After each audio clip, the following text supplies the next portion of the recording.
feel it wrapped around your soul with no control? You can't breathe when you're drowning underwater. There's so much water. I'll run, I'll hide. Darkness always clouds my mind. When I look behind, it's moving closer every time.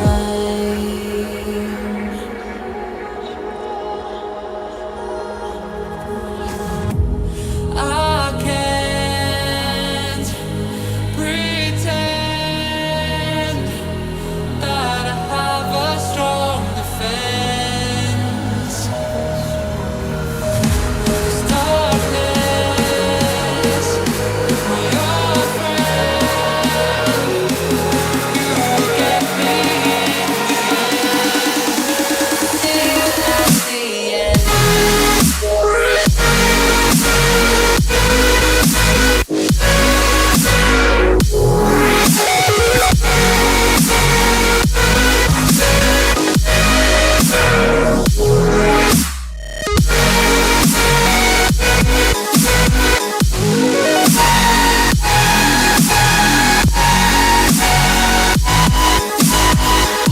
At the end.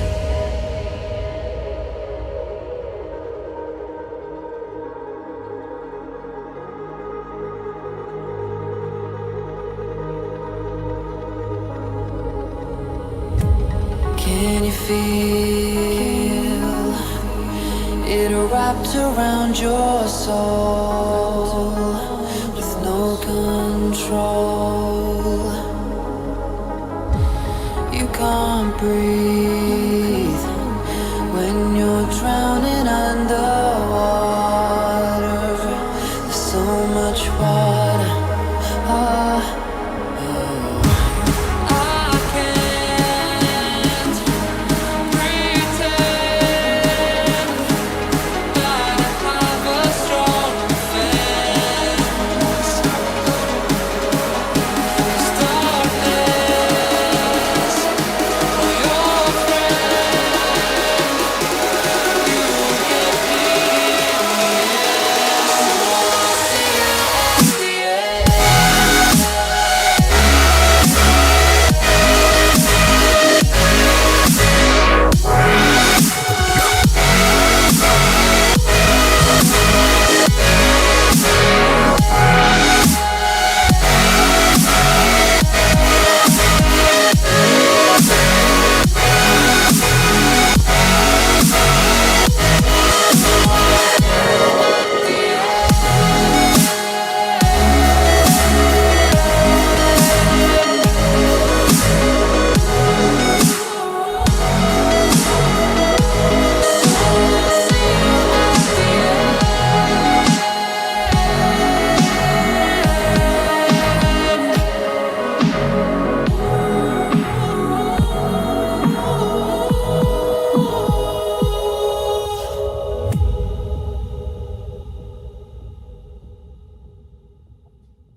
What's going on, folks? Will Stewart here with another THFC rant. So tonight we're going to be talking about the Everton match and how we're going to line up for that, whether the players are still playing for the badge, whether Jose Mourinho has lost the dressing room. You know, there's a lot of things to say, a lot of things to talk about tonight. And, you know, I don't know if I've been as nervous for a match in a long time, to be honest with you. But I've already got two friends waiting in the green room. And the first one is, you know, he has got to be the most active person on YouTube ever. You see him everywhere, but every time you see him, you love him. The guy who made Daniel Levy's last name a four-letter word. You know me, love him. It's Brian Daigle. What's going on, my man? Sounds good. Sounds good. For some reason, There I'm you not go. being Can able you hear to. me now? Yep, you're good. So I don't know if people heard me, but I said I'm just loving these intros coming onto your show. They're getting better and better with every week. It's like I said. Listen, my wife goes to bed quite early. She's in bed now, and it's like, do I lay in bed next to her and just watch TV, or do I come in and let off some steam in your therapy session? And like Stelios just said, and as I said to you in our WhatsApp group, I actually have a joke about myself that, like in Pretty Woman, when she's doing that walk, Julia Roberts, when she goes, "Work it, baby, work it." That's me at the moment. I am whoring myself out, and I just need to find her outfit for Halloween.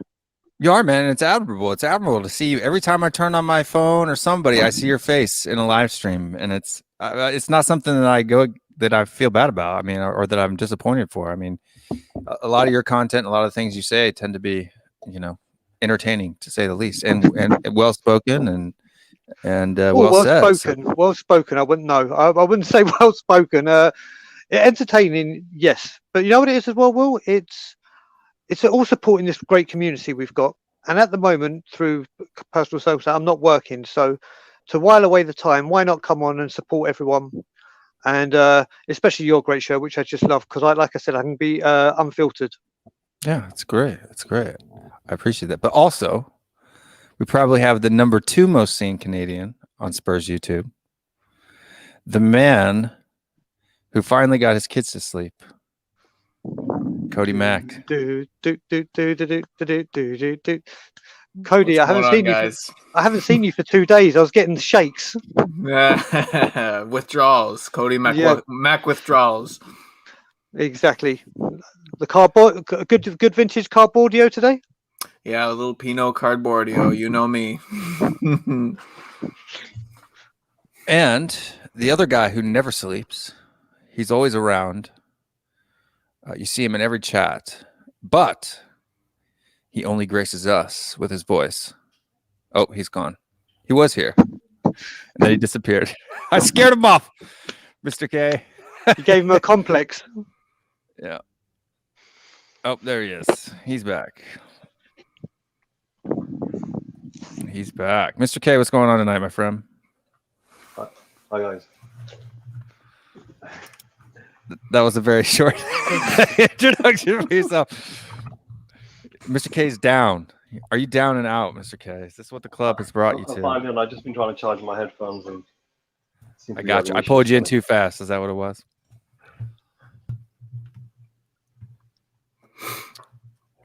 All right. So let's go through some of the comments, man. There's a ton of people here already. You know what? I've got 2 streams on. That's what it is. There you go. Aha. Okay. Got you. How you guys doing tonight? Doing great. Doing great. Why are you Me? so nervous? Yeah, why are you so nervous? I mean, it's only Everton. Yeah, only Everton who's beaten us twice this Jose season. doesn't look like he cares. The players don't look like they care. Most of the fan base has given up. Why are you nervous? Because unlike some people, and that's what I'm on the topic for tonight, are the players playing for the badge. I'd actually like, I'm in the Sun camp. I'd actually like to win matches. I don't. I have to say before you do the comments, well, Mr. K, great speaking with you again, but you say it's only Everton. I say it's only Tottenham. I know, that's the whole point. Listen, I constantly believe, and I don't know if you guys have seen in any of the comments I put in live streams when we actually, live watch along. I always put down 4-1. I'm always optimistic that when Spurs are playing, they can smash any team 4-1. Chelsea, Man United, City, you name it, we can smash them 4-1. Yeah, but I got to stop doing that because I've been doing that too lately. And usually, but the problem is the scoreline has flipped on me both times. My score prediction last week was 3-1. I got it right. It was just for the wrong team. I got to stop. So that's why I narrowed my down a little bit. It's only 2-1 is what I'm going for tomorrow. But we also have another guest here. Somebody who I probably needed to be. It would have been easier on my wall if today's Frenemies episode was a tag team debate. Because I was getting notifications like crazy. Like, is this really you spending that much money on super chats? But we've got Marcel in the house, Brazil's #1 Spurs fan. He's giving me the American title for With some America's number one Spurs fan. Come on, let's go. Let's go. How we doing, boys? How we doing? All good, Marcelo. Although I'm surprised you're not in a dark room, because I watched that Frenemies episode, and boy, did you two go to town. I would have had to put myself in like a what's those oxygen chat. My God. It's like reality TV. It's all scripted. Yeah, no, I lost my voice. My voice is almost gone. I have to drink water. You guys have to get a moderator in for that, honestly, because like seriously, I was watching it. Yeah. I was watching it. I was loving it. You guys were having strong debate. There were facts being thrown, whatever, you know. And then I had to turn it off, make dinner, get the kids ready for bed, put them to bed, do the dishes, and then I turned it back on. You fuckers were still going 3 hours later, and you were talking about the same fucking thing you were when I left. No. There will be no moderator, and we and frenemies. It is David and I, and we are going at each other's throat. That's the whole point of it. David, I will say this: David and I were probably the two most stubborn people ever on earth.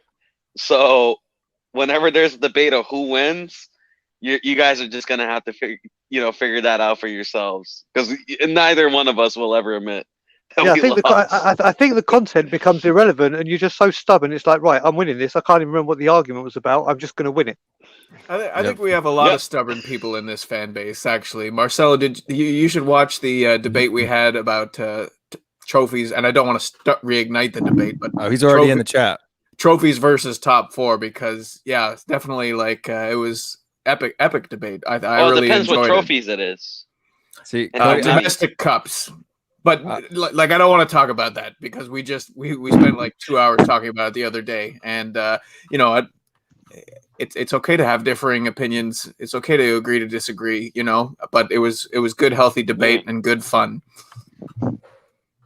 And listen, people think like, are they gonna have to make up? Is Marcelo and David having bad blood or anything like that? Nope. David and I are still best mates.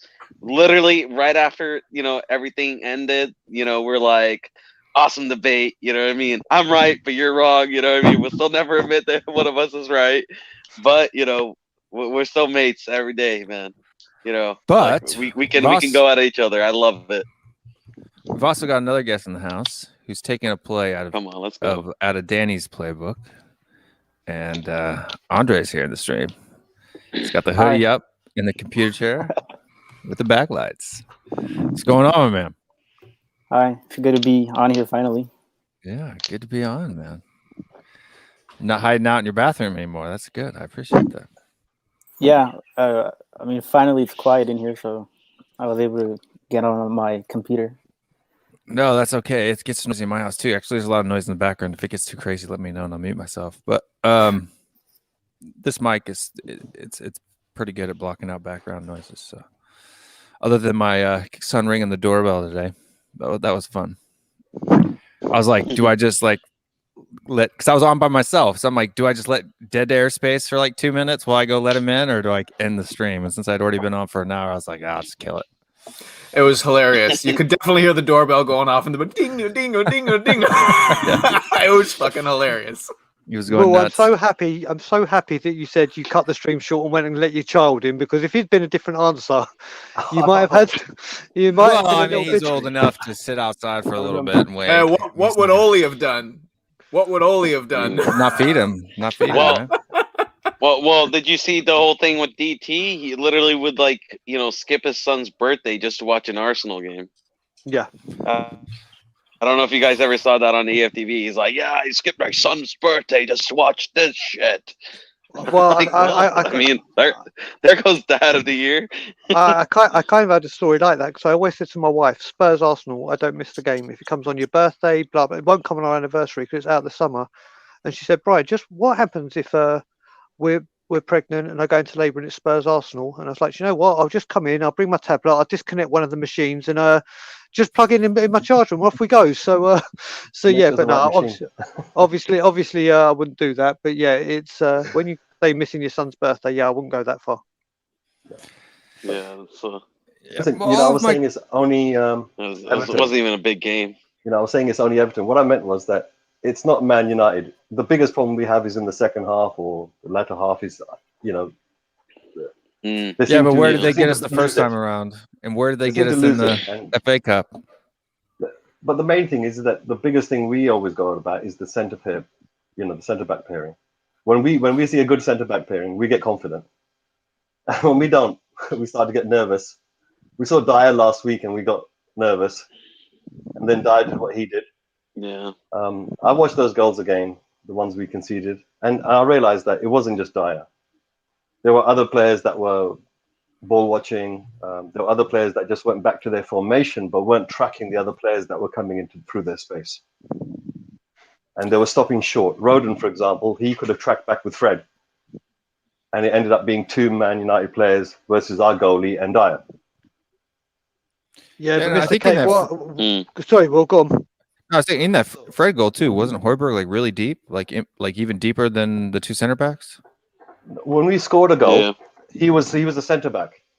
Dyer had moved to the right, Rodon moved to the left, Ori had gone right to the top, Moura had moved into central position, and that left Lo Celso free, and he came in, grabbed the ball from Dyer, passed it on, it got crossed to Kane passed it on to Moura, who drifted as you're normally supposed to do. He passed it on to Son, bang in the goal. It was so easy. Now, that's the formation. Yeah. That's the formation. That's instructions being given to the players, what to do, how to attack, when to attack. And they look so easy doing it. Son was behind their number 10. Their number 10 didn't even spot him running behind him and getting a 5-yard position ahead of him. And I thought to myself, you know what? When we play, we can score these goals so effortlessly. It's like we're trained to do so, to score a goal. It's when we're under pressure, when we've got two back lines that are very scrunched together to defend with a low block. That's when the individual person can make a mistake. Two of the goals were Aurea making that simple mistake of trying to launch forward, get trapped in no man's land. The ball's worked around him.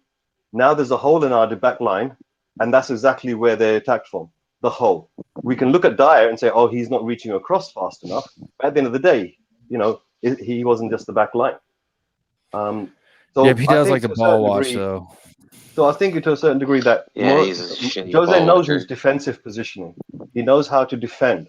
He knows how to do it. Now it's down to the players to carry out that. So when it comes to the dressing room, I looked at that and I thought to myself, those players were actually playing on the pitch. They weren't doing a fantastic job, but they were actually playing. They were trying. Has he lost the dressing room? I don't believe that. I think that's just a narrative that follows Jose around in the media. And for some reason, our fan base is very, very quick to jump on anything the media speculates. I'll give you an example right here. There was a question asked to Jose in the last press conference where he turned around and said 18 drop points, right? And Jose says, I know why we dropped them. He kept shut about it. Then he turned around and got pressed on it. He said about Spurs qualities. Yeah, those are the words that came out of his mouth. Now, Sky broadcast that little clip, just that little clip as the headline, and the word was Spurs quality. Instead of quality, he wrote down quality. So the other thing is that they also asked him a question about Son being abused, and said, "Do you think that it was provocated by the pundits, you know, saying, you know, bad things? Did the abuse happen more because of that?" And I thought to myself, later on, the same guy asked him a question about Deluxe. Now you know the joke about Deluxe, don't you? Right? So the same the same guy from Sky asked him the second question about Deluxe as a laugh. And Jose just pretended he didn't know what the heck he was saying, and then they didn't answer it, right? So the point is this, is that the media like to hype a few things up that happen in every club when they're going through a bad patch. The media like to hype up certain speculations, and then the fan base that we've got gets all nervous about it and starts repeating it to the point where we're having a discussion whether or not Jose's lost the dressing room. I don't think we've got players strong enough to lose any dressing room. You know, Chelsea, strong players. Man United, strong players. Spurs, are you joking? The type of players that are going to like go whimper about it, they're not professional. They can whimper in the corner. Levy knows. Toby's not on the bench. Sorry, he's on the bench. He's not going to come onto the field until Jose says he can come on the field. He wouldn't be doing that unless he had consent with Levy to say, listen, this is what I'm going to do. This is our Mo. I have to treat him like this. I'm sorry, there's consequences. And Levy would have to turn around and say, yeah. Because let's face it, the board ain't stupid. They know a thing or two about football. They got friends that phone them up and tell them about football. So the fact that he's not playing Toby is the biggest scratcher, you know? So, Mr. K, I want to say a couple of things. So, when you mentioned Joe Rodham, he may be at fault for a couple of goals. But what you've got to remember is he needs to play alongside Toby for as long as he can to gain the experience. When he's with Toby, you've got to remember Eric Dyer has played over 250 times for Tottenham, has 49 caps for England. He's established. He should know to communicate like he was communicated with Jan and Toby when he first came through. He needs to be that rock, and he simply doesn't have it. The Jose press conference, which you'll get into, is just random, and it was just all kinds of I don't understand what happened there. And talking about a lot of big questions. I mean, a lot of big questions. It's good that you mentioned the Dulux dog, because I was actually going to bring it up. So obviously for the guys here in North America, Dulux is like a huge paint company in England, and their mascot or their thing is a English sheepdog. But I was thinking during the day, should I say it on We Are Tottenham or anything else that I've been on? But I thought no, because I don't want to seem like my Levy agenda and whatever. But obviously I know when I come on Will's show, it's hell for leather. So what I was thinking, do you know what? After the Human Sun disgusting comments, I wanted to see the club come out and do exactly what Rangers and Celtic did, because they had 2 games, 2 races like Sanchez, and the club should have come out and said, do you know what? For the next week or however long, we're following Swansea and Rangers lead, and we're not going on social media whatsoever for a week. But then I realised, how could Daniel Levy not mention the Dulux sponsorship if we didn't do it? You got to back your play. Why we didn't do a social media thing? And that's not just Levy. The whole club should have come together and said, listen, this can't be happening. We've had 2 top players or 2 first-team players come out and be abused horribly, and we're doing nothing about it. And I think when Jose said, yeah, he's loved here, he's loved there, he could have done a lot more answering that question than he did. That whole press conference was horrible for me today. Yeah, I think Jose keeps looking for political points. But I got to take I think, Brian, I got to take Mr. K's point here, because when you're talking about, I know obviously, when it's, racism, obviously you want to stamp it out and everything. Obviously, like 110%, I agree with you there. But when it's like, political statements and, stuff like that, he can't just go out, right, and, say, yeah, well, we're going to be doing a media ban, we're going to be doing this, and that, because it's not him that gets to decide that. It's, there's much bigger players that gets to decide that. So he can't go out and, make that claim. You're right, but you know what? It could cost him his job. So no, that part, don't get me wrong. Like I said, I'll track that back. It's not just Levy; it's the whole of Tottenham should have come out and made a stand or done something. Yeah. But what if they had done it? That whole stupid Dele Alli video with tapping his cap, it would have been eliminated, because I mean that guy's just a walking talk. I want him out the club. He's just doing more damage than good. Get the money from him, whatever we can get to put towards a centre back. But yeah, that whole, and I'm sure we'll come into it in more detail. That whole press conference today was just really, really suspect. Yeah, no, it honestly, was. They didn't ask about nobody. Why is nobody in the media asking Jose about Toby? Over to you, Cody. They've got to know something, is what I figure. Look, nobody's asking that question. They ask every single press conference. They ask about the players, injuries, this person, why is this person played? He's on good form, blah blah blah. But Toby, it's almost like these guys have forgotten about football and forgotten that Toby's. I don't think they've forgotten. Player. I think that I like to call him the watcher, the press manager that sits next to there and kind of runs the show. I think he's told them beforehand, you will not ask any questions about Toby. So that means it's a club decision. That means it's a club decision. They're not just protecting Jose. They're doing it as a club decision. That means behind the scenes, whatever's occurred, I think, Cody, you're the first one on it. tier one. You know, for sure, something's occurred and the club is acting together as a unison. Right? So that's obvious. If they, you know, I think to a certain degree, the board, right, yeah, as much as there's noise in the media and from a lot of the Spurs channels about Jose out or Jose in and so forth, at the end of the day, I don't think the board sees it that way. And I don't think the level sees it that way. I think what Jose has done, he was asked about rotation as well. And, you know, you keep changing the centre-back pairings. And he said, listen, I've got all, because every one of these players I've got in my squad, they want to play, don't they? They go, yeah, because I have to give them an opportunity to play. And if I give them an opportunity to play, then they can highlight their skills or mess up and so forth. Yeah. And he's done that. And he turned, and the other thing is that when it comes to training, he started specialized training. Now, this is the most interesting thing about the whole thing about this week is he started specialist training. I wouldn't get nervous about Everton because I think we're going to see something different.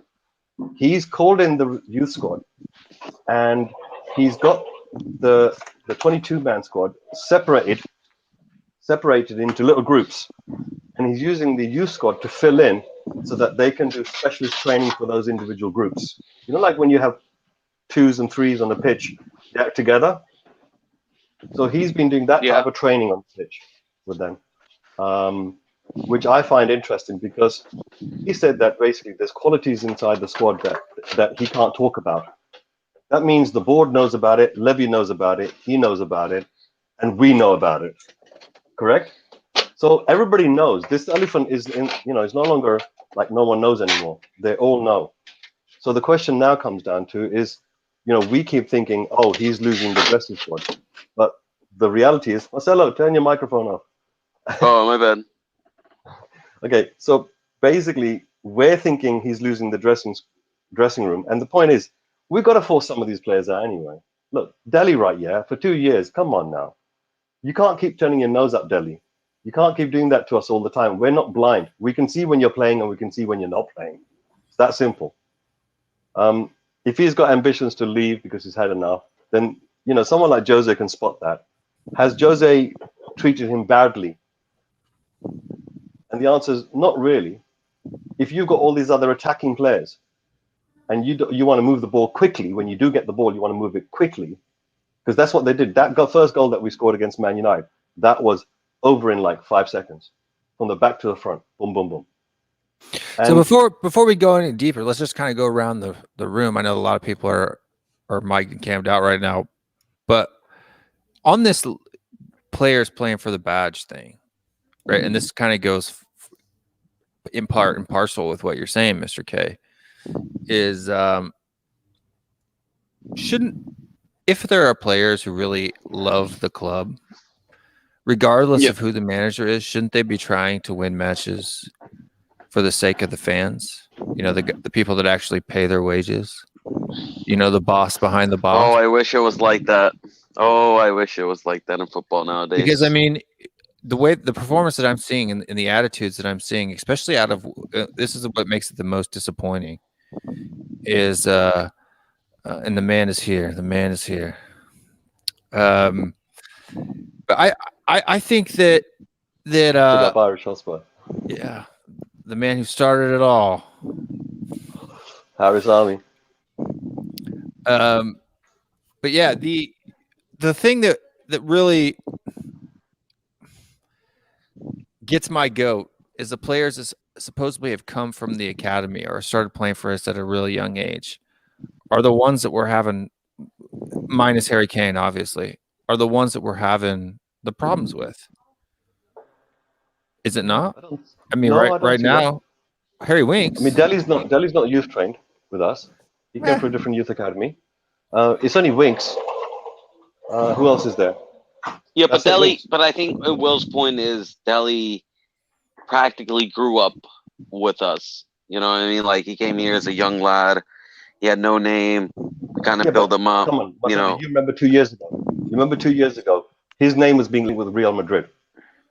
Oh no! I completely. I'm talking I know that. Playing football. No, right? I know You're that. 21, 22. First top tier Your name's side. linked with Real Madrid. Instead, you're staying with Spurs, and they're not getting in big stars. They're not doing this. They're not doing that. They got rid of your. You know, it's like it's a downhill. I mean, Someone didn't like Delhi Delhi, spend he's a lot of ambitious. time didn't Dele spend a lot of time with U23s before he finally got a start after coming from MK Dons? No. So, Will, he came in. So basically, everyone thought he was going to go straight out on loan. And then we Yeah. didn't put him out on loan. And he was on the subs bench a couple of times. And then he came on. I can't remember if he started or came off the bench, but he scored his first goal in the Premier League for us against Leicester. Yeah. Right, Away. I remember that. And then it just exploded. But the thing I have to say about Dele Alli is, if we get another manager in and then he starts playing back like he used to, how dare he do what he did with Pochettino in the last bit and what he did with Jose? You're in a spot where any of us on this panel or anyone watching would give anything just to have a day in the life of Dele Alli. And see, and that's what's going to infuriate me too. Because what if Winks and Toby do the exact same thing? That's going to absolutely drive me bat crazy insane. Yeah, but the thing was, Dele was pivotal in our attack. Before, under the Poch years, he was pivotal. If you look at someone like Winks, for example, he's just always been filling the gaps in the midfield. He's always been. We have to have X amount of players that have been trained inside the club. 4 of them. We have to have 4 other players that have been trained in the UK. That's a European quota. In the Premier League, it's just 8 people required. Doesn't matter where they're from. Yeah, and we can get away with the Premier League one, but we can't get away with the one for Europe. We have to play people like Winks or someone else. And right now, if you look across the board, who have we got that can? I mean, look, Winks can play. Don't get me wrong. I mean, he can play. I think what's happened is you can't coach the personality inside. The enthusiasm can be bared by the player. Yeah, the enthusiasm can be there, but after a while of being on the pitch, they can't cut the mustard. Marcelo, you talk about defenders, but they got to have strong personalities inside, correct? When things go down. Absolutely. And the thing is, we've seen our team and we've seen our squad time and time again, certain elements of it crumble. Then there's individual performance errors, which are basically the player's not good enough. Like he's okay, lower league, Premier League, but he's not okay for top end Premier League. It's that difference. And those are very fine margins. So the players who are playing consistently at a high level, they may not be the best in the world, but they're consistent in performing at that level when it counts for 90 minutes. There's some players, they can do it for 85 minutes, 80 minutes, and they'll drop off. So Dyer's great, but for 1 or 2 times, his brain drops off. The same thing with Aurier. The same thing with Sissoko. It's like they keep missing things that are happening around them. Rodon, of course, he's a really bright prospect. But the problem with Rodon is that he can't be counted as trained in the club. He can't be counted as trained in the UK. He was trained in Wales, so he wasn't trained in this country, and that means that he's counted more. He doesn't count. I don't know. Does he count as a foreign player? No, I think he doesn't count as he doesn't. He doesn't. He's He doesn't count at anything. He doesn't count as he doesn't give us the advantage that we need from youth players coming in. Like Ben Davis. Yeah. So I think Bale does count as homegrown. I think Davies and Bale. Bale was trained in our club as well. Davies is considered count in the Premier League, but as far as Europe, they count as foreigners.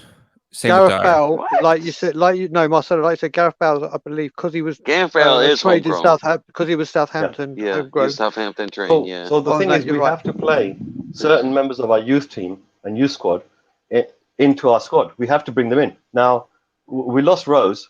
He counted as one. We used to have a right back as well that used to count as one. And the thing is, we're losing that sort of backbone that Poch inherited, and then weeded out the bits he didn't need. We don't have that infrastructure anymore. So people like Scarlett, he's important for Jose because he wants to bring him in as one of those members, as a guy that's going to sit on the the bench, to be brought on to give Harry Kane like 10 minutes of rest. I kind of want to retort to your point, Mr. Ken. I think you make a lot of great points about the players, but my issue with Jose about this rebuild is that I've already told Brian this. He just doesn't fill me any confidence that he's the guy with the rebuild. Even though Pochettino, actually did almost as worse as Jose in his first season. What I saw from Pochettino was a guy that had a style, a discipline, and a plan. and he stood by that. And for me, I want a guy like that for a rebuild, because I will know what he is doing. With Jose, I don't know. I honestly, I don't think any of us know. Yeah, but look in the past. Have you ever seen a style that Jose has got, apart from a low block and then a fast counter attack? Well, that's his style from Milan. Yeah, no, and I'll get to that. When in the beginning of the season, I couldn't, like, all of us, we were so excited. Hello. But I was so excited, and I was so happy because I finally saw that Jose Mourinho trademark low block, counter-attacking style that we were seeing last season. But then he went away from that, and then he started playing attacking football. One week we're playing attacking football, one week is defensive, one week is this, one week is that. It's like there's no pattern, there's no consistency. It's just like we kind of take it as it goes. The squad rotates as it goes. There's no real starting 11. Like with Pochettino, when he first came in, he looked at the player, like, personally, and I was talking to David this behind the scene. I feel like Mourinho is almost kind of like back down because of the pressure in the media, because of him being ruthless. And I think he's been really too weak. I think he should have been more ruthless, in my opinion. I think he should have been like Pochettino. Pochettino was cutthroat when he first came in. Yeah. He looked at that first starting 11. He said, "These are the people that will play for me. These are the people that won't play for me. I don't care if we." Nabil. Yeah. I mean, we thought Nabil was going to be it. Yeah. He said, if you these are the guys that won't play for me, no matter what. And he would not play those guys no matter what. He would rather play the youngsters than play those guys. And I think that's the approach that Mourinho should have took here, because not only is he now losing the French players, but he's also starting to lose some of the players that he's depending on to keep his job. He's starting to lose those players. He lost Luis? I don't know, probably. But Cody, what are your thoughts, my man? But Lloris is going anyway. Let's get some other opinions. I've got some comments that I let a small minority of I don't let everybody get their voice out. Now, for the people that are on the panel who are a little bit shy, if you're just here to sit and listen and just have your face on the screen, I'm cool with that. If you got something to say, right? I told people this is like eating crawfish in Louisiana, right? You just got to jump in and do it, right? You just got to get in there and say your piece, okay? I'm not going to play like moderator and be like, here, 2 minutes here, 2 minutes here, 2 minutes here. Go out. If you got something to say, you got to be like, get that mic volume up, get close to your microphone. But hey, I got, right? Get yourself in there. But I'm going to try to spread around. So, Cody, what are your thoughts on, are the players still playing for the badge like they should be, or are they doing their own deal? I think that in the end, in today's modern football, you are only going to get a subsection of players who actually are going to play for the badge, who actually find motivation by the logo on the shirt as opposed to the name on the back. You're always going to have players who are self-motivated. You're always going to have players who are motivated by money. You're going to have players who are motivated by fame. You're going to have players who just want their asses kissed. So for me, we have the whole spectrum here at Tottenham Hotspur. And I mean, there's being a Tottenham fan right now is fucking shitty. You know what I mean? This has been one hell of a season. And the thing is, too, there's blame to be spread all around. There's blame at the highest levels. There's blame amongst the players. There's blame within the manager, right? We've been playing shitty football the entire season. The only difference between when we were winning and when we were losing is that we were clinical with the 2 chances that we were generating every game. So we are a hair's inch away from being fucking way down in the bottom of the table, if you're asking me. Are the players playing for the badge? You know what? It's so hard because we come from a different generation, right? The older you are, basically, in a nutshell, the harder your parents were on you. And the tougher you got because of it. We can't relate to the new players that are coming up. And so there's this television show on Netflix called BoJack Horseman. It's a cartoon. Great show. Good show. Very funny, Yeah. very dramatic as well. And one of the things Dark. that gets brought into that show in one of the episodes is they talk about celebrities and how no matter how old you are as a celebrity, you only ever act as old as you were when you first became famous. They call it your celebrity age. And we have some players at this club who became celebrities early on in their life before they were fully formed adults. And it's taking people longer and longer to become fully formed adults. When I'm talking about that, the most obvious example is Dele Alli. There is a guy that had a lot of success at a very young age, and he's just never, ever become a man, right? A man will play for the badge. But Dele Alli became famous as a boy, and I don't think he's ever going to grow into a man until he moves on to another club.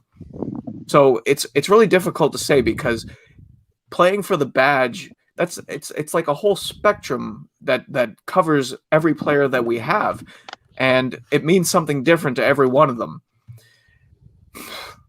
I mean, I don't know. It's really hard. The way I posed the question today when I was on We Are Tottenham TV is that if sitting players at the expense of results is Jose's way of telling us that this house needs to be burned down, do we trust him to do that?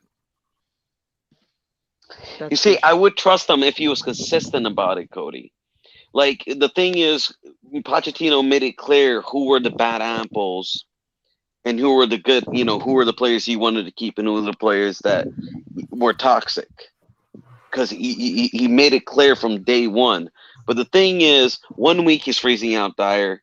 The other week is Toby. The other week is going to be Sanchez. Next week it might be me. Could be Taganga.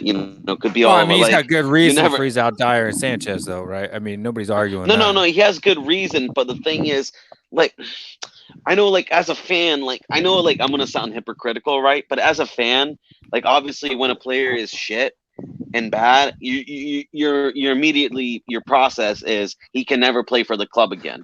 But as a manager, I've heard you say that at least 10 times for both Dyer and Sanchez. Yeah. And I'm saying it's gonna sound hypocritical because as a fan, I'll say that. But as a manager, you can't think as a fan. You need to think, all right, I know he's bad, but maybe if he's a player I can get a tune of and it's a player I trust, I'll play him. Compared to a player I don't trust and I can't get a tune of. But he's frozen out so many players, right? He's frozen up almost all. Honestly, other than Højbjerg, Son, and Kane, he's pretty much frozen out almost everyone in the squad. He's almost rotated. Sometimes we'll stop playing players. And then sometimes play players. He's almost done it to every single one of them. Yeah, but Marcelo, you have gone on record as saying that we need to get rid of 17 players. No, I know, and I get that, but the thing is, his job as a manager, unfortunately, is that he knows the club, right? He doesn't we don't know the club like he does, right? He knows you don't know the players that like he does, so he needs to identify the 11 players that he knows he can get the tune out of for the whole season, and he needs to stick to that. But he has frozen out almost the whole entire squad. Maybe he just doesn't feel that he can get a tune out of 11 of those players. Maybe that's why he's chopping and changing, because he just doesn't trust the people he's chopping and changing with. Well, as far as the ones he doesn't trust, I think it's obvious the players he doesn't trust. So yeah, but I think a lot of times he's been harsh, though. I want to go back on. I want to go back on very quickly on something Cody said about, and this is the way football has become recently. When Cody was saying about your parents and the older you are, obviously you were brought up a different way. Now, this is what football's become, and Jason will vouch for this as well. Back in the 70s and 80s, it didn't matter what team a player, if you were a player looking for a transfer, it didn't matter what money was offered to you. If Liverpool came in for you, you went to Liverpool for trophies. It didn't matter what money was offered to you, you knew you were going to Liverpool to win trophies. Whereas now it's come to the point where you've got people like Dele Alli and Danny Rose who aren't playing football. Danny Rose especially, that won't even go to a club to try and get more football, more football and try and get back in the England squad because they're sitting on more money. Back in the day, you went to a club for the glory. Now you go there for the money. And this is why we've got these bad eggs that are sitting on their contracts. It doesn't matter what they say or what they do. It doesn't matter how many managers come. Until that contract is run out, this will continue to happen. And then they'll just go to another club and get a huge signing on bonus, which will compensate. So this is what football's become now. This is why the bad eggs just keep repeating what they're doing. Because like I said, you can't get them out. The contracts they're on now, as Jason, like I said, Jason will vouch. If Liverpool came on in for you in the 80s, you dropped everything you were doing and went to Liverpool. Well, they were the club.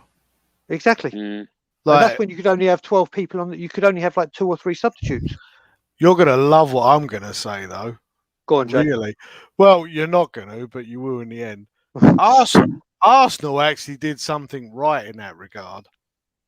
They actually went, fuck it, got rid of people and just wrote their contracts off. You know what I mean?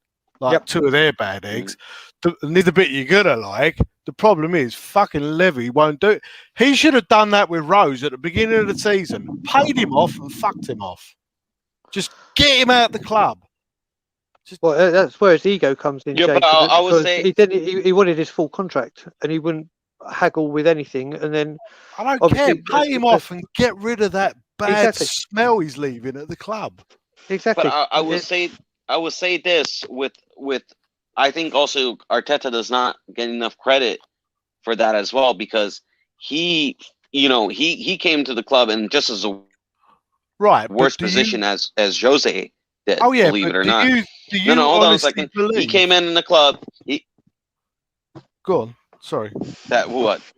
No, I was gonna say that Arteta, he came in a club with less experience, in a worse state, and in my opinion, he has more of a vision in the future. I can see more plans in the future than with Jose, because you know what he did? He immediately went to the club and he said, "Nope, you won't play. Nope, you won't play. Nope, you won't play." He froze them out of the club, and if he had to, he played the youngsters, and that's what he did. If he played the youngsters. He refused to play some of those players so much. He would rather play the youngsters. And I've been saying this all season. If Jose even has to play the youngsters, if he has to play the Dennis Serkins, if he has to play the Scarlets, I've been saying this since the beginning of the season. Just play them. Just fuck these French players. Stop giving them chances, because they're going to be the one that's going to cost you a job. Because if you start freezing your main players out for the French players, you're going to start losing your main players. So then you're going to have no players to trust. Whilst I definitely agree with you in some respects, if we just take Danny Rose, for example, he did say, "I don't trust you." And if you don't think for a minute he went to Levy and went, "I'm never playing him, get rid of him," like, the fact he's still there ain't on Jose, that's on Levy. Levy's I agree. And honestly, I think after what happened with Jose or however you pronounce it, at Man U and his second stint at Chelsea, he's trying to turn over a new leaf where he's being a bit more what's the word I'm looking for? A little bit nicer. That's what I mean. Less of a dick to his players. He's falling. He's feeling the pressure from the media. Yeah. He's feeling the pressure from the media. He's feel like he needs to change, but I think he's wrong. I think he needs to be cutthroat here. I think it's cutthroat time. I agree with you. And it's costing him his job. It's literally it's costing him his job. Well, I mean, I don't know that. Look, I mean, I don't have a crystal ball. I don't know that we'd be better off playing the youngsters, to be honest. I mean, just as a point in case, we were all absolutely creaming our pants over a certain young Irish striker that we wanted to play, who hasn't lit any torches anywhere. You know what I mean? So, like, I agree. For him, it was simply this: years of academy training wasted. But you know what I mean? The grass is always greener on the other side of the fence. I'm not saying some of them would not do a job. But Jason, don't you think it would have been? No, I don't look. When I say play the youngsters, I'm not saying they're the solution. I never claimed to be. I just think it's a statement that it goes to show that Jose knows who's his bad eggs is, and he's willing to stick with his guns and not allow them in the club. I agree with you. I guess we're going to find out whether, because I'm pretty sure he knows who he wants to get rid of. No, If he's still here and he gets this rebuild, and it's a big if, and like I said when I was last on here, I'm not Jose in or out. Like, I just want whoever our manager is to be successful. But if he gets this rebuild, we'll find out whether Levy's backing him or not. But Jason, in regards to whether he gets rid of the players he wants to get rid of. I've just got to add where you were saying about Troy Parrott, obviously the Irish guy. But the thing is, and I've said it on many a show, Dane Scarlett for me is going to be better than Michael Owen. And he came on when he was 16 and scored his goal against Wimbledon. And then we all know what happened with Michael Owen. And if you look at Troy Parrott when he came on and played against Norwich, didn't light up any fires or anything. But if you look at what Dane Scarlett has done when he's come on for like 5 or 10 minutes in the Europa League, he looks electric. He has caused pandemonium. And if you look at, and I've been watching him very, very closely, and his scoring record for the under-23s is ridiculous. It's literally like I've gone on many shows saying he is Michael Owen Mark II, only going to be better. That's how much faith I have in him. I agree with you, but my problem is there's too big of an age gap between him and Kane. There's a 10-year age gap, and there's got to be somebody that fills that gap. That time, like an Ivan Toney. You know what I mean? And for me too, and I had a thought, but I lost it. Maybe it'll come back to me again. I do that all the time. You know. But yeah. Continue. You know, honestly, after that United game, I know this is gonna sound depressing, guys, but after that United game, honestly, like I could give less of a flying fuck about Jose in, Jose out. This club, there's just so many things wrong with it that I just don't care anymore.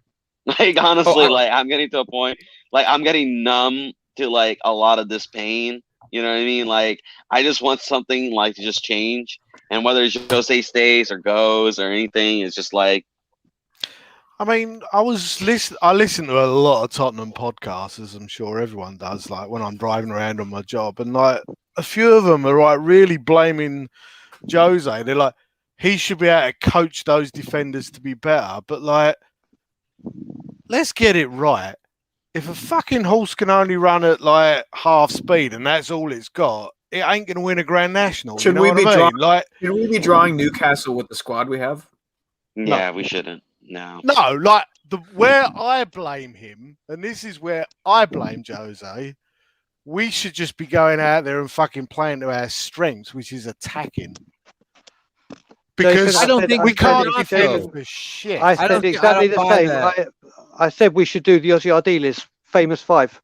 I remember. If we can't defend and we've got players that can play, just literally let the players do everything, and have if you score 3, we score 4 kind of mentality. I mean, I'm failing to see the difference between you saying that Jose can't get a tune out of these players because they suck. But we shouldn't be drawing Newcastle, right? So there's definitely a ton of blame that needs to fall on Jose.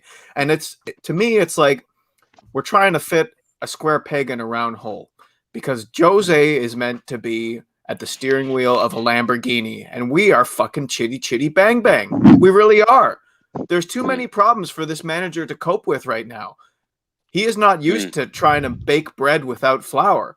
That's what we're asking him to do right now. Yes. I'll say this also, Cody. But he walked into it with his eyes wide open.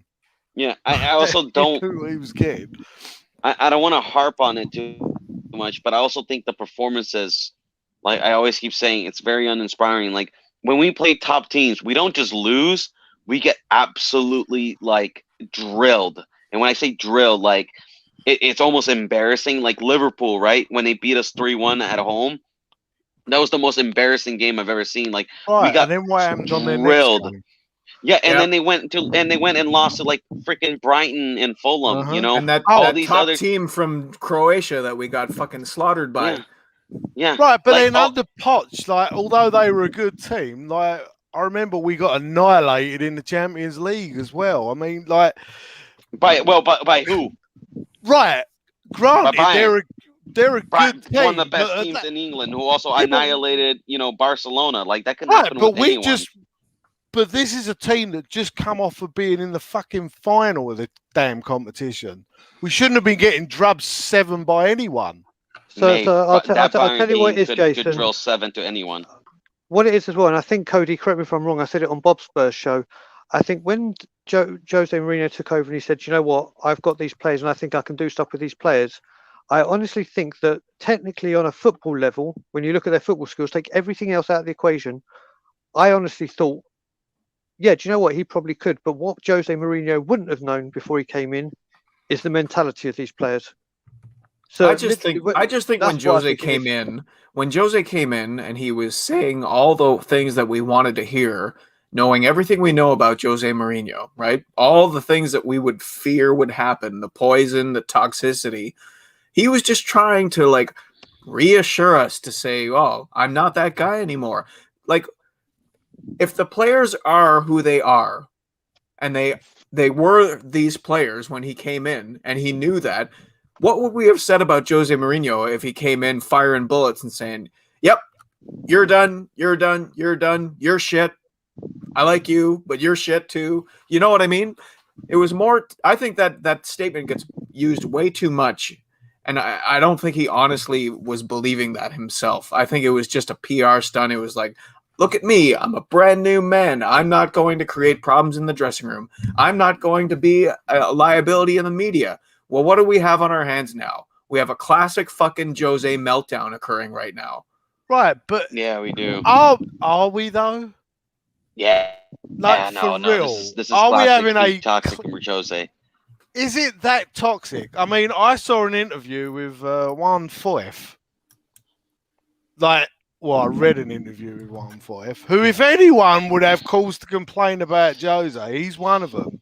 And he had nothing but fucking nice things to say about the guy.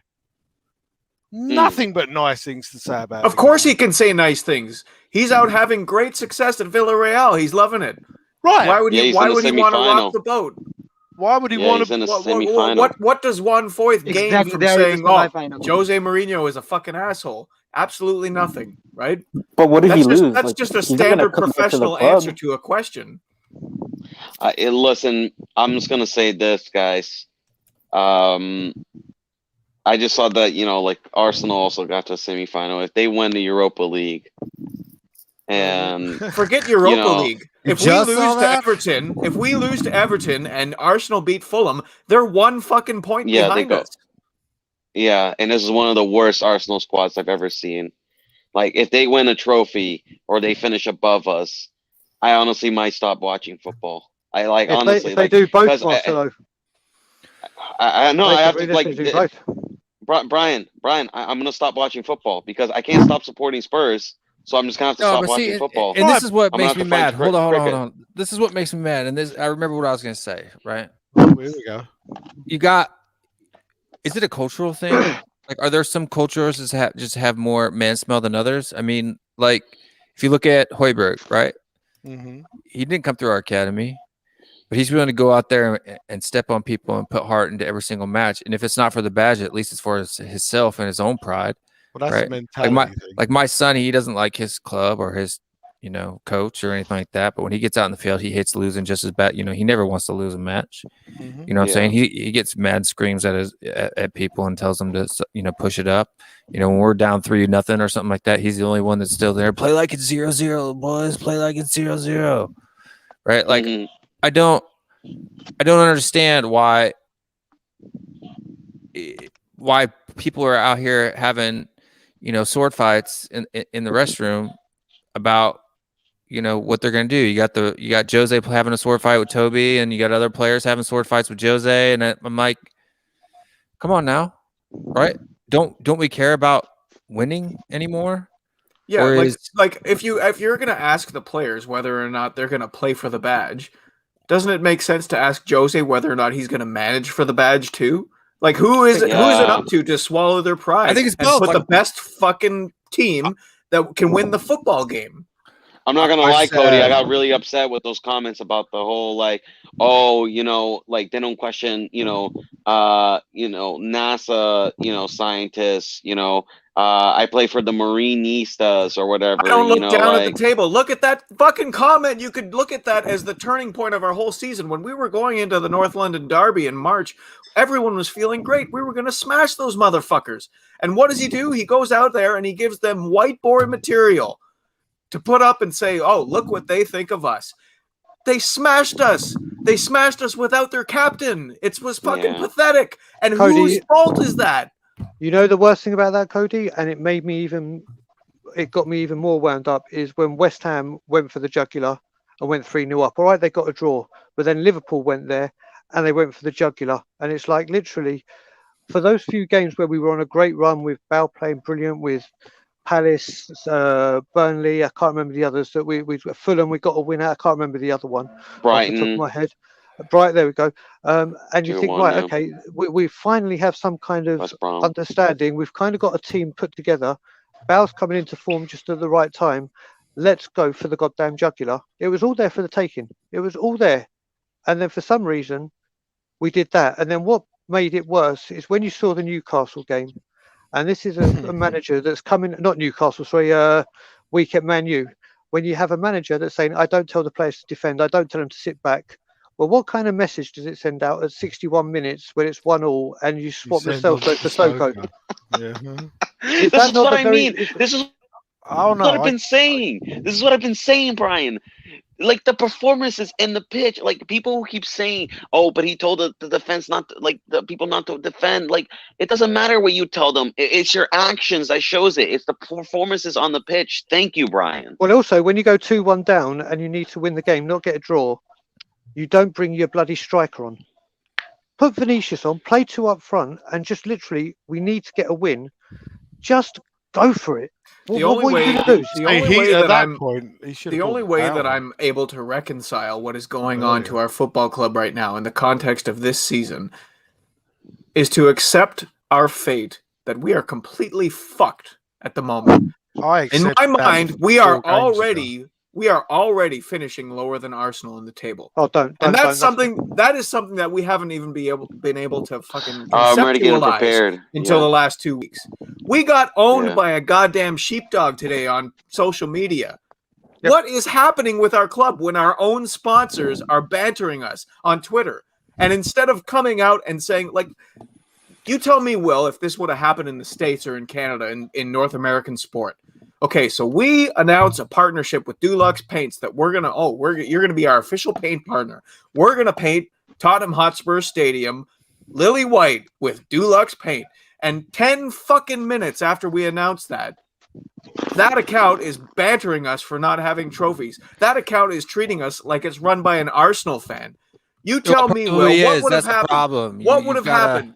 What would have happened? Would an American franchise or a North American franchise have stood for that, or would they have said, we have fucking canceled our partnership with Dulux Paints? Because Tottenham Hotspur, the official fucking Twitter account for Tottenham Hotspur, was making a goddamn joke about it 2 hours later. So, Cody, again, I'll come in here, and this just goes to show why I am so against Levy.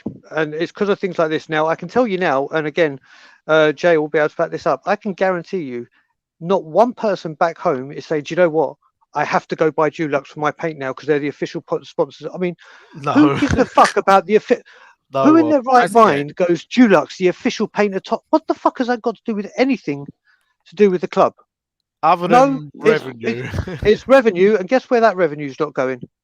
Not to the stuff on the pitch, the important stuff that builds it up. This is, I mean, to announce it when the team is, and when you make the sponsorship, wouldn't it have been good to announce it like maybe after a Carling Cup win or when the feel-good factor is there? Let's not announce, you're putting more petrol on the fire for the way people feel about you when you're coming out and announcing these special partnerships when we know, listen, mate, you've had 2.5 years to get the naming rights done. That's the biggest one we need to get. But no, let's get an official paint. Because when I paint my room when I go back to England, the first thing I'm going to do is I'm going to have Dulux because it's Tottenham. No, I must admit, I did fucking. Did anyone actually read what that? I just want to throw this out there real quick. We got the Yid Kid here, and only because of the time. If this was an afternoon stream or a daytime stream, I would probably say it's okay. But because either if you're in the UK or here in the United States, it's really late. And as a dad myself of someone who's 12, I would prefer to have parental consent before allowing them to go on a late night stream. Nah, fuck it. Get him on here. Do you know what? Exactly. Cody has been broken. Finally, it's all that positivity and everything. He's just snapped. There's and just nothing to be Cody, happy about. wait, hold I on a hate second. watching my football team play football. I would love to watch my team play football, even if we lost, if we were playing beautiful football. Cody, I'm not going to be that fan that's going to put the quality of the product above results. Hey, Okay? To get back to the Yid Kid, go grab your dad and jump on the stream with us, and you're welcome to join. both of Cody, you how guys long have together. you been supporting Tottenham, mate? Well, the first time that I became like, the thing is, it goes back about 15 years. But if we're talking about like how long have I been like a super fan? Yeah. Yeah, like 4 years maybe. Okay, well, I'm used to this shit. Fuck no, listen. So it doesn't get better? No, it doesn't get better. Like, No. you, and I'm not. This is not meant as a bad thing on you because it's really not. But like, you jumped in a fucking golden era, or what? One of the few that we had. Like, I used to go to the lane, and don't get me wrong, I've seen some fucking games of football at the lane. I've also seen some utter dross. But Jason, Jason, are you willing to go back to the 90s? Are you willing to go back to the 90s because Daniel Levy is a fool? No. What I'm saying is the reason he's angrier than me right now is because he hasn't. We're lived numb. through shit. Jason, let me ask you but this. Jason, Let me I'll ask you say this, this. Jason. No, Jason. Jason, how long have you been a supporter? Me? Well, I'm 50. You're 50. Okay. And well, my dad was born spitting So distance 50 from years. See, My how many dad was trophies have you born seen with us it. win? Well, I remember like all the FA Cups and that from the 80s. I just find it, you know what, the reason that I point that out is that I find it Yeah. very curious that there are so many Tottenham fans who are hypercritical of the ownership, and yet you just referred to my entry point as a golden age of Tottenham Hotspur, and that's recently. I know. We're just shooting the breeze, you know. I just found that interesting. Well, it is though. Why is that interesting? Golden Do age tell. of 0 trophies. Because there's so many fans who have been Tottenham Hotspur till they die for 30 to 40 to 50 years that are like militant Enoch out. Yeah. Right. You got one sitting next to you, Cody. Right, but when I was on here last, like I said, I remember when this club nearly didn't fucking exist. Yep. Yeah, and we still won more trophies under them. Yeah, but that's got nothing to do with what I'm talking Militant about. Enoch out. Right Well, that's here. good, right? And good on him. And proud. And you know what? There's nothing wrong with that. He's 100% entitled to be wrong. No, he's entitled to his opinion. Like that's like I honestly don't know that I want Enoch out. I just don't want Enoch making any fucking decisions when it comes to buying players. Like I want a real director. But Daniel Levy's not going to give that power away, though. That's funny because even only being like very close with the club as little as I have, that's the same conclusion that I've already come to, is that really if we kept Enoch and they managed the business side and we brought in great football minds and great football infrastructure and good scouting and development and everything, we could make this work, because we've seen this model work in recent years. Even Leicester City, perfect example, same model, better exexecution. And this is what Brian screams every night before he goes to sleep. But no, this is the thing. So this is the thing. I've got to say, like I've said, Daniel Levy, I've said it again, I'll say it a billion times. On a business side, he's a genius. He is the best. He's the best chairman in the world. I even said it that if, please God, this never happens. If I was to get a divorce, I want him to do the negotiations, because if he can get 18 million for Vimmer, he'll probably get me so much that I'll probably have my new wife or my wife's new husband would still probably have to give me money. That's how good he is on the business side of things. Oh, yeah. But on the main side of things, he's woeful. And I'll tell you what, for the people that haven't lived through the 90s or didn't have access to watching Spurs in the 90s, you think people like Dyer and Matt Doherty were bad? We had people like Stuart Nethercott, David Kerslake, Kevin Scott, Paolo Tramanese. Fucking Stuart Nethercott. Oh, mate, do you remember his fuck up against Southampton when Matt Letitia scored in the last minute with the season Jurgen was there? He mate, I mean, believe me, Matt Doherty and Dyer are, compared to what they were, Jesus Christ. I mean, yeah, but the thing is, lads, do you know why this is a golden but the thing era is, for lads, me? I do want to point out something important. Just because you saw shit in the past doesn't mean you should be desensitized to seeing shit in the future. Oh no, like, I've also seen shit, but like, you know, just because my issue is, right, I'm seeing us going back to that time gradually from the way like the direction the club is going. No. I'm telling you, like maybe financially we'll be safe, right? But I'm telling you, table wise, I can see us going back to being mid-table. I can see us. Listen, Jason, Leeds went from being a championship club to being a top 10 club. Their owners are making top investment. Soon enough, if we don't start making improvements, they're going to pass us. Everton is close to passing us. Leicester has already passed us. You know, like you're looking at other clubs. Aston Villa, you know, they went from being relegation to be challenging for the top 6. If we don't make changes, they're going to pass us. Like I see a lot of clubs in the Premier League improving. And trust me, mate, if we don't catch up, we're going to go back to those 90s. We're going to go back to those days. We're going to be mid-table. We're going to be fighting. And we're going to go back to being just watching shit. And I don't want that. I don't want that to ever happen again. Like, I don't want to watch shit. I'm tired of it. Right, but the reason I say no is because I don't think that the club is just going to. How dare you! Like, whether they look. What I mean is they're going to make changes in whichever direction they're going to make. Now, whether they're the right fucking changes, who knows? They're not, but they're not just going to like let that occur. Honestly, I think I disagree. This summer this is will let you the know. biggest summer in the history of Enoch and Tottenham's recent history. Tottenham Hotspurs. This really is. We are now, whether you, because you look at it and whether you got to look at it, and a few people have said this on, and Bob Spur is one of the main ones that says it. This summer, when you look at the stadium, yes, there's problems. Obviously, there's not fans in the stadium and whatever. But please God, very, very soon, and England are far more advanced than we are back here in Canada with getting everything back to normal. Very, very soon, that stadium will be open at full capacity. Yes. So the Lady Gaga concerts, the Guns N' Roses, the boxing, the NFL, it's going to come. And the match day revenue is going to come. So you know that money is potentially in the bank. You know it's coming. Right. So he needs to spend what he hasn't got because he knows exactly he's going to get it. No, I'm with you. He needs to spend diamonds. Like I said, he can go out and get a couple of lumps of coal and try to make them into diamonds. But we need, the state we are in, we need to go out and get diamonds. And the worst thing about this is it's the European Championship this summer. So any player that we are going for, we need to try and get before the championship, because if they have a good championship, their price goes up. Dude, talking of old Tottenham teams, I've just realised. All right.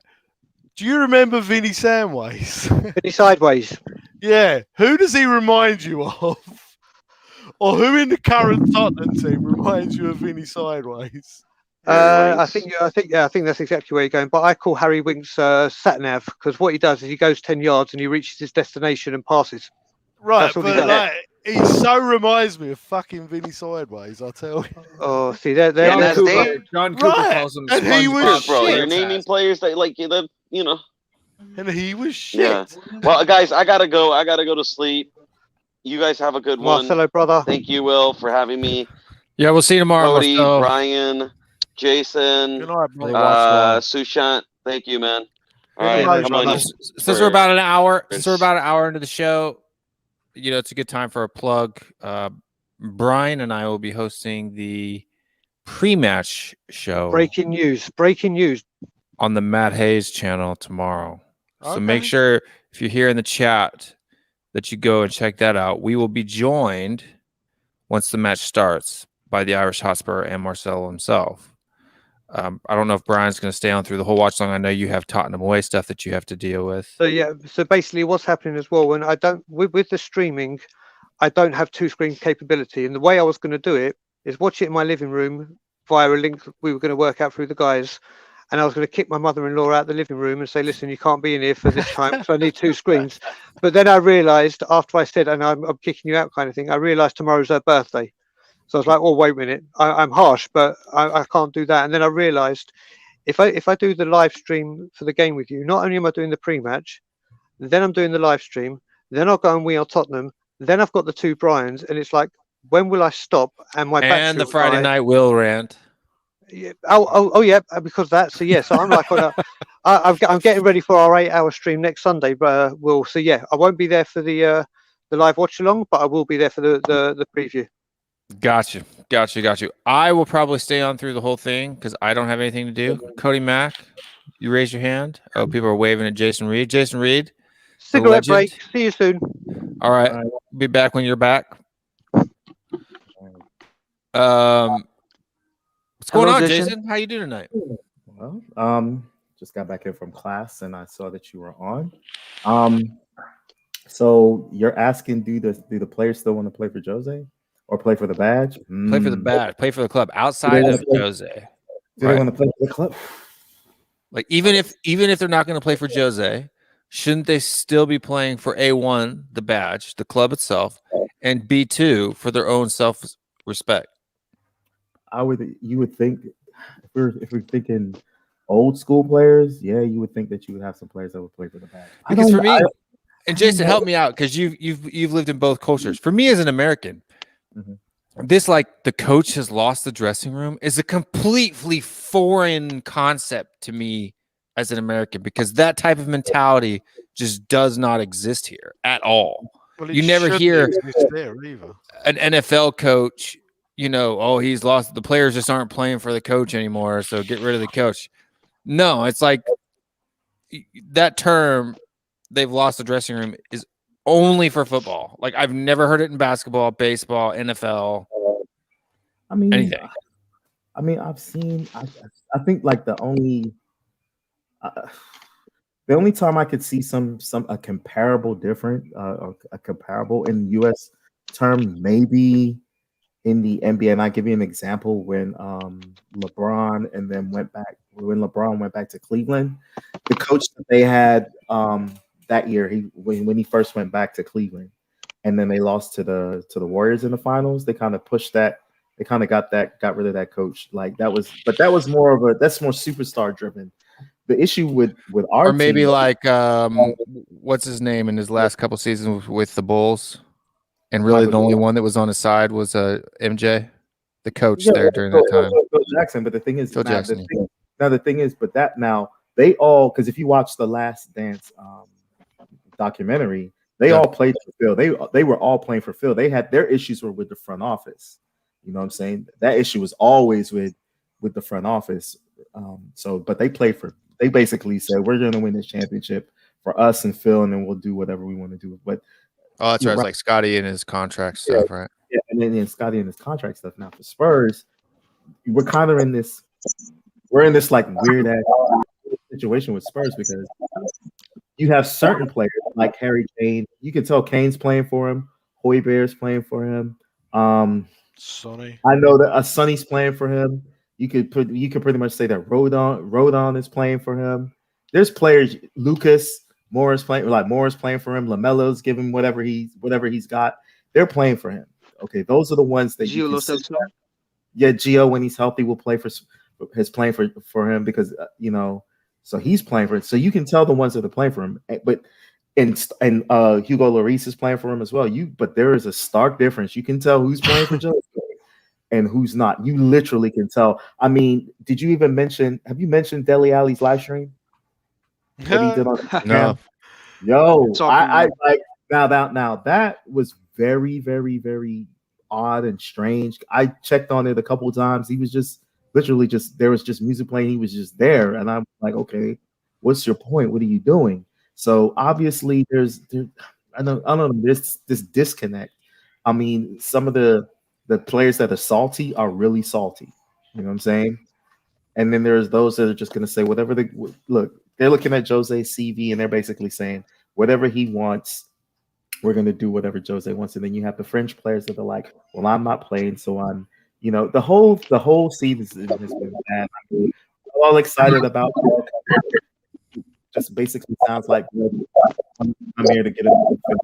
Hasan, you got a lot of background noise, my man. You got to keep yourself muted if you're not going to speak. Yeah, you know, there was like, you know, Bell. It just seems like he wanted to get himself fit, wanted to get him a run of games. I don't know. This team is just in such a weird place, and with 7 games to go, I mean, personally, you would say, and then I haven't heard anybody mention this, but when we were close towards the top of the league, I do believe that Jose puts a lot of negative energy out there. I'm a firm believer in like you kind of speak things into existence. And you look at where we were close towards the top when he was asked, well, do you think Spurs can contend for the title? And he ran that little line where he says, well, we're kind of like ponies and all that. We're not horses yet. You know, I just feel like he put like a lot of negative energy out there. Just so quick to just dismiss instead of just saying, come on, have a go. Let's have a go. Whatever happens, happens. You don't have to say, yeah, we're gonna win the league, but you're gonna say, well, we're in the position that we're in. We'll damn well give it our best try. We go to each game. I mean, it just seems like he says that we want to win every game, but the way that the team comes out, it doesn't look like it. I think that's got a lot to do with at the point we were at the top of the league. We were only there because Sonny got a and big Kane echo just somewhere. weren't missing. Like Sonny and Kane just weren't missing. Like that's the only reason we were where we were. Every chance we got, we were bagging. Like I think he knew that wasn't going to last. So there's no way he was going to start blowing a trumpet he couldn't keep a tune with. I mean, I think he was just being pragmatic. But I understand what you're saying. Yeah, I get that. And but my thing is that his whole thing is pragmatic. It's just it's a clash of cultures with Jose and then with this team. Period. I mean, we're not stupid. We're not stupid. And I know Will and I. I mean, I'm pretty sure, and I know Will back me up on this. Remember when they hired Jose? I watched the NBC coverage, and Carl Martino was the only one on that damn panel that was like, no, I'm not happy. This is going to turn bad. The minute that Spurs announced that they had fired Pochettino and then they hired Jose Mourinho, Carl Martino, I'll never forget it. He was right on there on that damn panel while the two rubbies were like, oh, this is a great move for Spurs. Kyle Martino was like, nope, this is going to end tragic. I already see it. We already know how he's like, I don't like the move at all. All right. And now, before we move any forward, I want to bring the Yid Kid on. Please keep your camera off. Say your piece, right? Like promote yourself or ask your question, and then we'll get you off. Simply because of the time of the night. I don't want to expose your identity. YouTube has weird rules about young folks by themselves. At 12, because I know the exact age. As a dad, that would make me uncomfortable if somebody didn't respect that. So, Yid Kid, if you're here, keep your camera off. I'm going to throw you into the stream. You can say, hey, if you have a channel with content, you can promote that. And then we'll let you have your say, and then I'm going to put you backstage again. So, welcome to the show. You're muted. If you want to say hello, you can. If not, I'll remove you out of the stream. And 5, 4, 3, 2. And I'm going to put you in the back for now. If you come back, let me know. Send me a message in private chat. All right. But that's the Yid Kid. If he's got stuff, and we like Yid Kids, I have 2 boys myself who are both Tottenham fans. They're not crazy like me. They're actually probably more negative. They're like, we're going to lose today, Dan. I have a question though, guys. How do you guys see tomorrow evening's game going? Do you think it'll be a repeat of the FA Cup, or a kind of a drab affair. What are you seeing? What do you think? Do you know what I have to say? It's got to the point now where I'm not even too bothered about the result. Just put in a bloody performance. Just put in a bloody performance. Excuse me. Don't get in a wreck, Asamoah. Don't get in a wreck. Guys. What's going on, Alex? How you doing tonight? I'm doing great, thank you. How are you guys doing? Doing well. All good. Not bad, mate. So Brian says he just wants to see a performance. Even though don't get me wrong. I want to win, but literally they've gone off the field, and we've all been so dejected because of the manner of the defeat. If we lose to the better team, that's part and part of football. I was trying to say something. It's the manner in which we lose. We just lose. Oh, it's so frustrating. Every time they go out there, they just look as if they're not playing. Guys, they're not playing for the club. Oh. It's been a drab. It's like the last. Oh my goodness, it's been awful to watch. I mean, if in all honesty, I swear, if we weren't all Spurs fans, you would have changed the channel already. You wouldn't have watched that game. You couldn't have paid me to watch this. You got something you wanted to say? Go on, Sushan. But I'm so confused. Even we are losing so many matches. This player are so positive. In the images, we can see they are so happy. They are doing all right in the training ground. They are feeling happy. They are buzzing. I don't know what's going on in the club at the moment as well. Even players aren't doing well. They seems to be happy. I don't know why. I'm just. I agree with you because I do see some of the training videos. They look. This team is so weird. It's like the psychology of this team is so weird because they look one way on the training field. It's all propaganda, man. And that's why that's why I don't want to. That's why I don't want to. I know that it's like the team puts out stuff so you're getting a 10-minute video, right? Exactly, you get a 10-minute video, and then but when they come on the field, I don't know, man. It just seems like so many players. I don't know. It's probably the first 10 minutes of training. You know, they're in a good mood. They're playing a little because normally it's like play, practice, play, right? So normally the first thing they do when they come in is they probably do a little, they do their stretches. And then after that, they do a little warm up, short-sided match or whatever. And then they get into some of the technical stuff. And then they, go back to playing a little short-sided stuff. And so they probably grab that in the first 10 minutes when everybody's in a good mood. And then by the end of the practice, they're, throwing punches at each other. Eric Lamel's trying to fight everybody in the practice ground. And people are cussing people out. You know what I mean? And the thing is the club's never going to show the negative side of what goes on. What you've also got to remember is when they go into training, it's not like a match. They don't go in and clobber each other and go in hard on each other. They may go in for the odd tackle here and there, but it's you know what I mean? They train, but they don't go fully in on each other and smash each other down on purpose. So it's a very relaxed, semi-serious kind of environment. Exactly, Brian. Now, I honestly don't believe that Jose is a Tottenham manager. As in, he's not the right style of manager for Spurs. He doesn't want to play the Spurs You mean he's won too many trophies? No, that's not what I mean at all. I just mean his style of football isn't the style of football that we've always tried to play, even though we've fucking failed. I like your funny words, Magic Man. But I still, even though, fuck, man, when I watch this team be as bad as they are now, it still reminds me of the same fucking players that were as shit under Poch during that last, ever since the even from before the Champions League. Do you know what I mean? Like it was the same lack of fucking effort.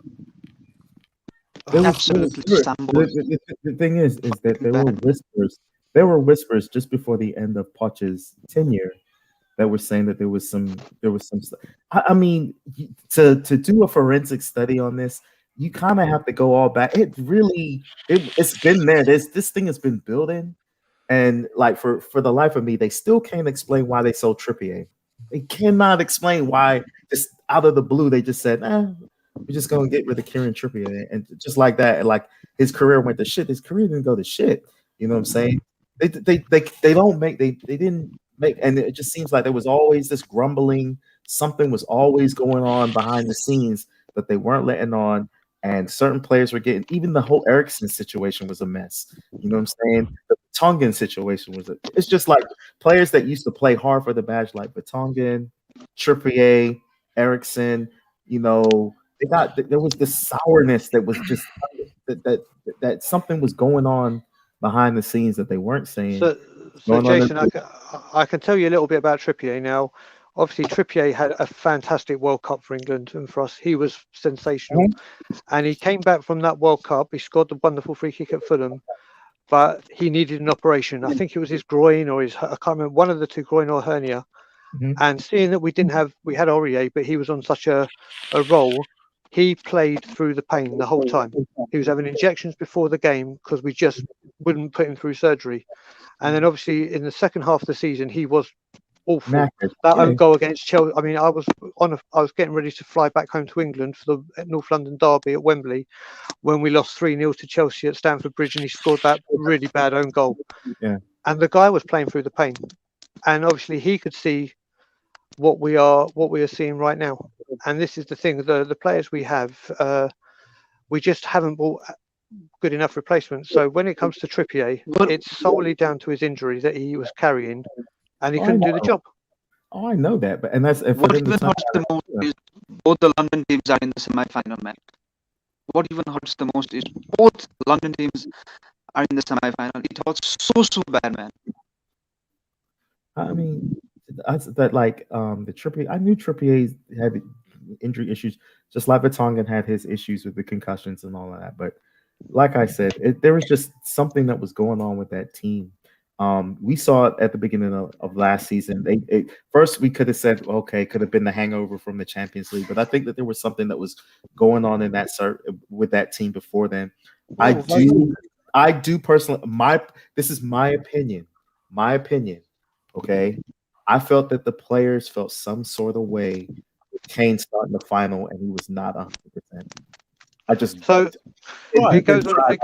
goes on again. When you look at the difference between Poch and Jose, when Poch said, "Listen, I want all my players in as quickly as possible because I do a grueling pre-season and I need them match fit. I don't need them to come just before the window closes or whatever. I need my players with me so they can train with me in pre-season and you didn't get to see the best out of them, the late ones, until the second window because they've got a pre-season now. Last season." All our transfer activity, apart from Rodon, was done way before the season. So it's like Jose, Pep. Well, now I'm getting very excited. Pep. Calm down.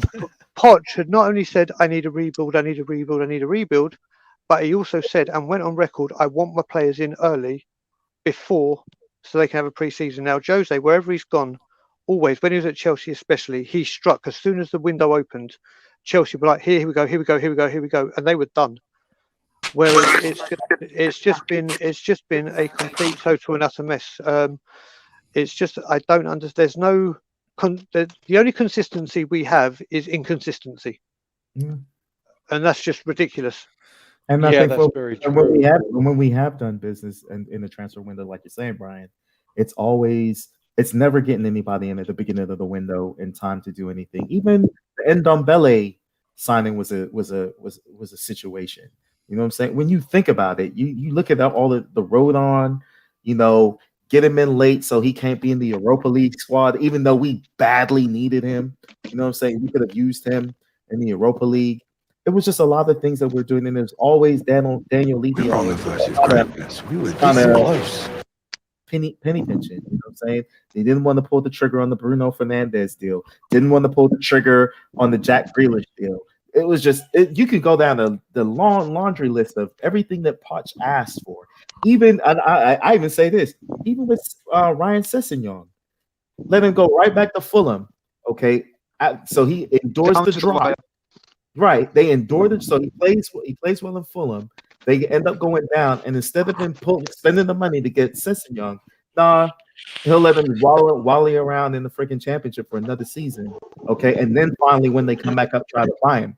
It's just we've conducted our business awful. And when you look at the other teams that have been successful, when you look at the Liverpools, the Cities, Man United, Chelsea in particular, they've all done their like Liverpool. As soon as the window opened, they signed Van Dijk and they signed their goalkeeper. Okay, they knew what they needed. They didn't fuck around. As soon as the window opened, they went ahead and signed those players, solidified their team, got them in the camp. Same thing with Chelsea did it.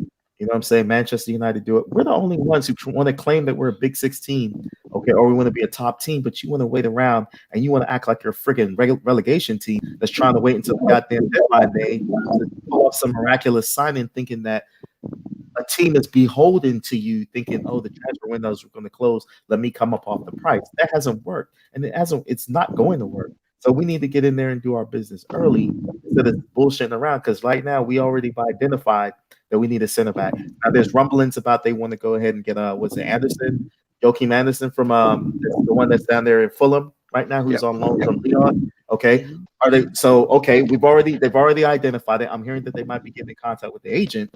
Okay, great. Now when the window opens, are they going to sign him, or are we going to wait to the end of freaking August again?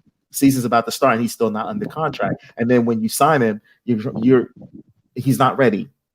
You know what I'm saying? That BS or any other target that we have. Is it going to be the same thing? It depends though, because in the transfer window that went in the summer that we didn't really have, we actually struck quite early on a few of the players we brought in.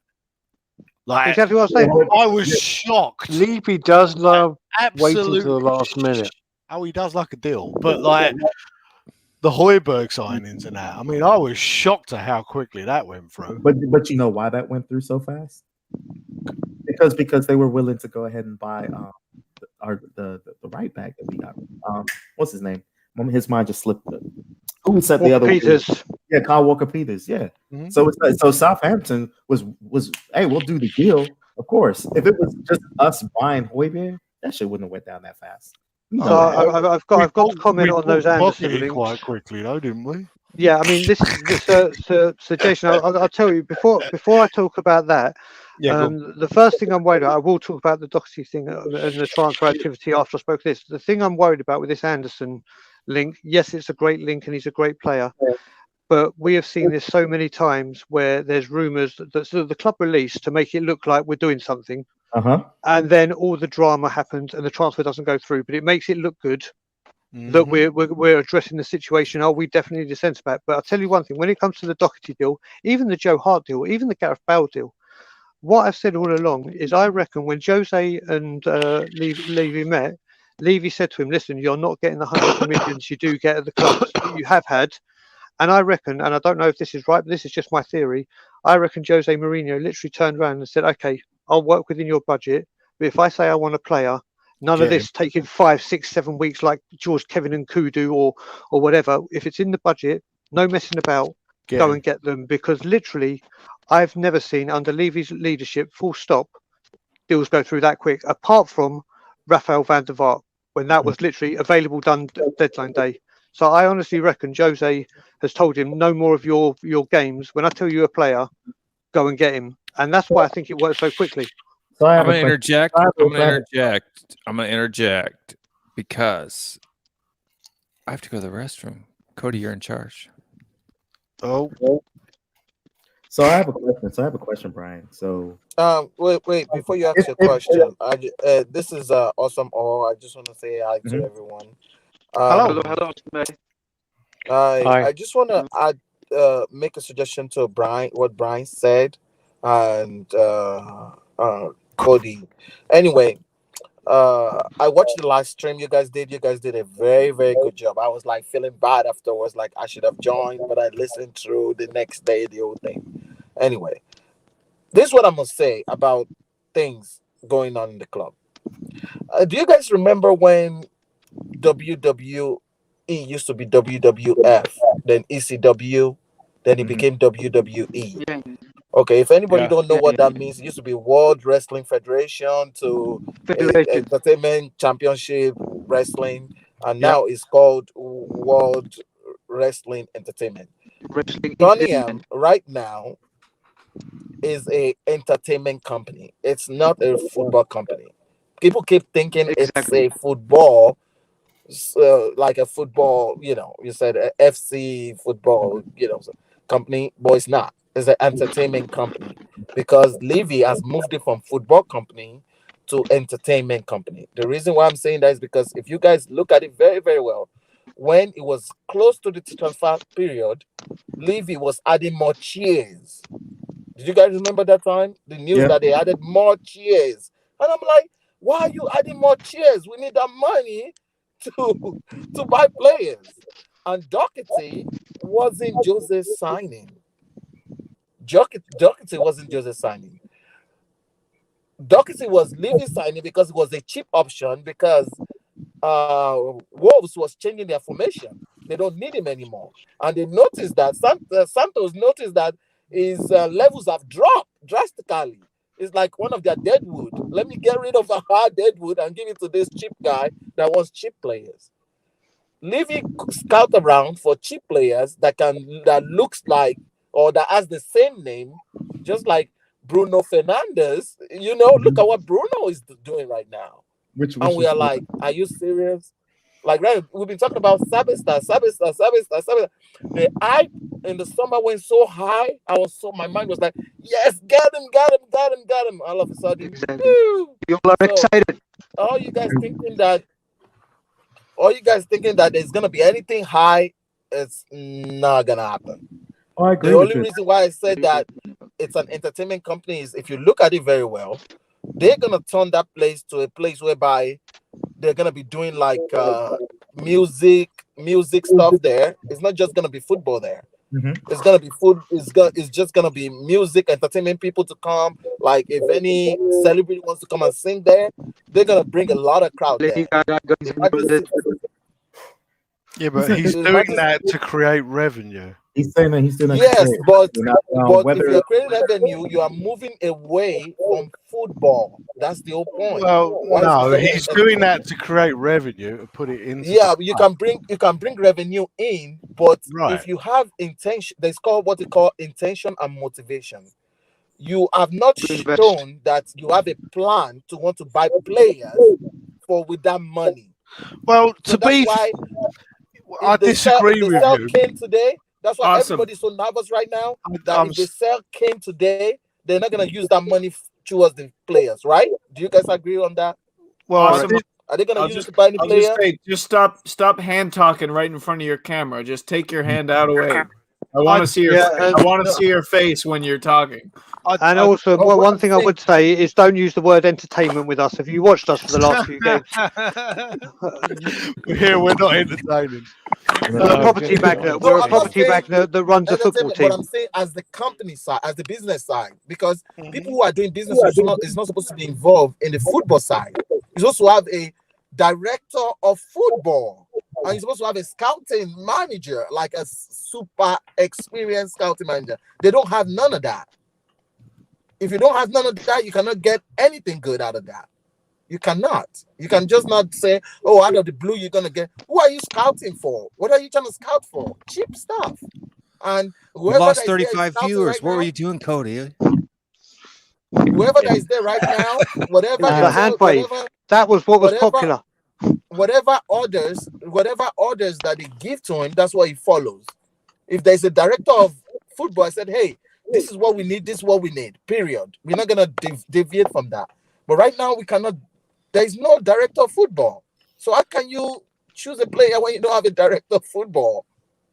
Oh no, I'm not saying we're being run perfectly by any stretch. But I don't agree with you that we're turning into an entertainment company. Like the plan was to build the stadium to enable it to hold other events, to create more revenue to put into the club. That was the whole point of the stadium. But COVID hit and put a huge fucking dent in that. I mean, I think, and I agree with Jason right there because what he said, and I can only say this, and it'll be only for this season. Yes. You can only use this COVID excuse for this season. Yes. 100%. The minute you get fans into the stadiums and you start getting, and you can get the NFL back up in there and you get your back in there, the truth will be told whether or not they're really going to take that money and invest in the squad. I just simply asked this question because because I don't know if Jose was there when we were trying to sign Bruno Fernandes, would we have gotten the deal over instead of Poch? No. Because Levy was the one doing the dealing. So just look at this prime example of that, Skriniar. Yeah. That's the prime example. It doesn't matter. Because Jose would have given his left nut for him. Right. So at the end of the day, you can't. How if you want to screen Jose out, but then you're in this position where you're like, you don't want to give the man the tools to succeed. Yeah, you know what I'm saying? I mean, I get it. He plays a pragmatic style of football, but normally it's, it should be, we're up 1-0, 10 minutes to go. Oh, those 3 points are in the bag. It's done. I can literally turn off my TV. I'm good. I'm drinking beer. I'm good. Okay. All the points that we dropped this season, that's not part of, and you see every time we give up a goal in the last 10 minutes, it bothers the shit out of Jose because that's not his MO. Yeah. I mean, regardless of how we play, because regardless of the playing style, what's happened so far is that as far as teams scoring first, we're damn near at the top of the league is scoring first. Okay, in a game, in a match. Okay, we're near at the top of the league scoring first, and I think we're right up there scoring within the first 20 minutes of a game. Okay, we're right up there leading the league in that. Okay, I think we're leading the league in conceding goals as well. In terms of like losing, but especially in the last 10 minutes of the game. Yep. But like I was saying, and that is the problem. And I get, like I said, all of us would have signed up for it if we was winning these games, if we weren't dropping points, regardless of the style of football. I'm not Jose. For the record, though, I'm not Jose out. And that's what I'm saying. It's easy. I think it's easy to say Jose out. To be honest, it is. I think it's a cop out. I think it's easy to say Jose out, but you can't. But it's like, well, can you really say Jose out if you don't give him the players? If you don't give him the players, if he sits there and says, "I need a center back. This is the center back that fits the profile that I'm looking for," then I know can shore up the back that we do not shit these goals at the end of games, and the board is like, I don't know. Can you take this 15 million pound option instead of 70 million? Can you take this 15 pound and can you make that? He's never been that. You're asking him to sit here and repeat the things that he did with John Terry. It's not going to happen. So Jason, the thing I've got to say about that is, if you look at when we hired Poch, the main aspect that we hired Poch is because the wonderful job he did at Southampton. He brought people through like Luke Shaw, Lallana, Ward-Prowse started coming through. Like all these youngsters started coming through. So they hired him with the aim of, okay, you've worked on not a budget that the big clubs do. You've brought through youth talent. They've gone on and they've done it. So I understood that. I understood that, and so Daniel Levy has had 20 years to look at Jose Mourinho, and you bring in a manager that MO, no matter where he goes, hundreds of millions. Whether you like him or not, this is what this guy does. He comes in, spends hundreds of millions, wins a trophy, goes. Or wins trophies. So you look at it, and I just don't understand in what realms of normality Daniel Levy said, you know what, great appointment. Let's bring in Joe. It's the way I described it again. I said it with Cody on a show we did on Monday. It's like Daniel Levy went to the army and said, you know what, I want the best fighter jet pilot the army have got. I want him. And they're like, there you go. And it's go, well, very, very good. Now I want you to sail our submarines. It's like, why have you gone for such a big fish that does his way the whole time and not give him the tools? Whenever you get a job, wherever you go, the main aim is to give you the tools that you need to succeed. And he's had many meetings to say, this is what I do, this is what I do, this is how I want it, this is what I'm going to bring you. And then, whether COVID or not, you knew hundreds of millions needed to be spent. I just don't understand the appointment. I just don't understand it. And the worst thing is, after this, we've gone from Poch, who we struck gold with and struck oil. Then we've gone to the best manager, trophy-wise, there is in football right now. Where do you go next? I mean, Joe, he's made a big error going for him. He's put all his eggs in one basket. How can you go from Jose Mourinho to wherever you go? It's just become the club's a mess, a complete mess. Can I throw a question? can I throw a question to Cody, Brian, and Will? Let's assume three of you were the coach of Tottenham right now. Where do you guys expect to finish in the table if you were Tottenham coach and you are in the same level with no support? Cody? It's hard to say, bro. Like from this point or from the start of the season? From the start of the season. I'd say top 6. Yeah, I'll jump in there. We'd be top of the table, baby. You think? Because I'm cutthroat. I mean, I'm saying with no support, because no support. I chop them out. I play 17, 18, 19 year olds. I don't care. I think part of this is because here's my take on this, and you guys tell me what you think. I think deep down inside, Daniel Levy and them don't want to see PSG win the Champions League because it's, to be honest with you, it's an insult. Insult. It's not an insult. It's an indictment on the board, on the Spurs board. Yes. Yep. It's an indictment. Is it really? Because we're talking about a club that made the Champions League final last year and sacked their manager and brought Poch in, right? Is it really an indictment? No. Because remember now, the issue was with PSG was that they were tired of Thomas Tuchel. Okay, they weren't playing for him. Remember, they weren't playing for him. And what was the reason for Spurs firing Pochettino? Poch asked for a rebuild. I need a rebuild. The board said no. It's not. You don't need a rebuild. These teams, these players are good enough. Same thing at PSG. They're saying, well, it's the manager. These players are good enough to win the Champions League. But look, man. My question is, and this is what you got: Jose Mourinho, probably one of the wealthiest managers in football right now.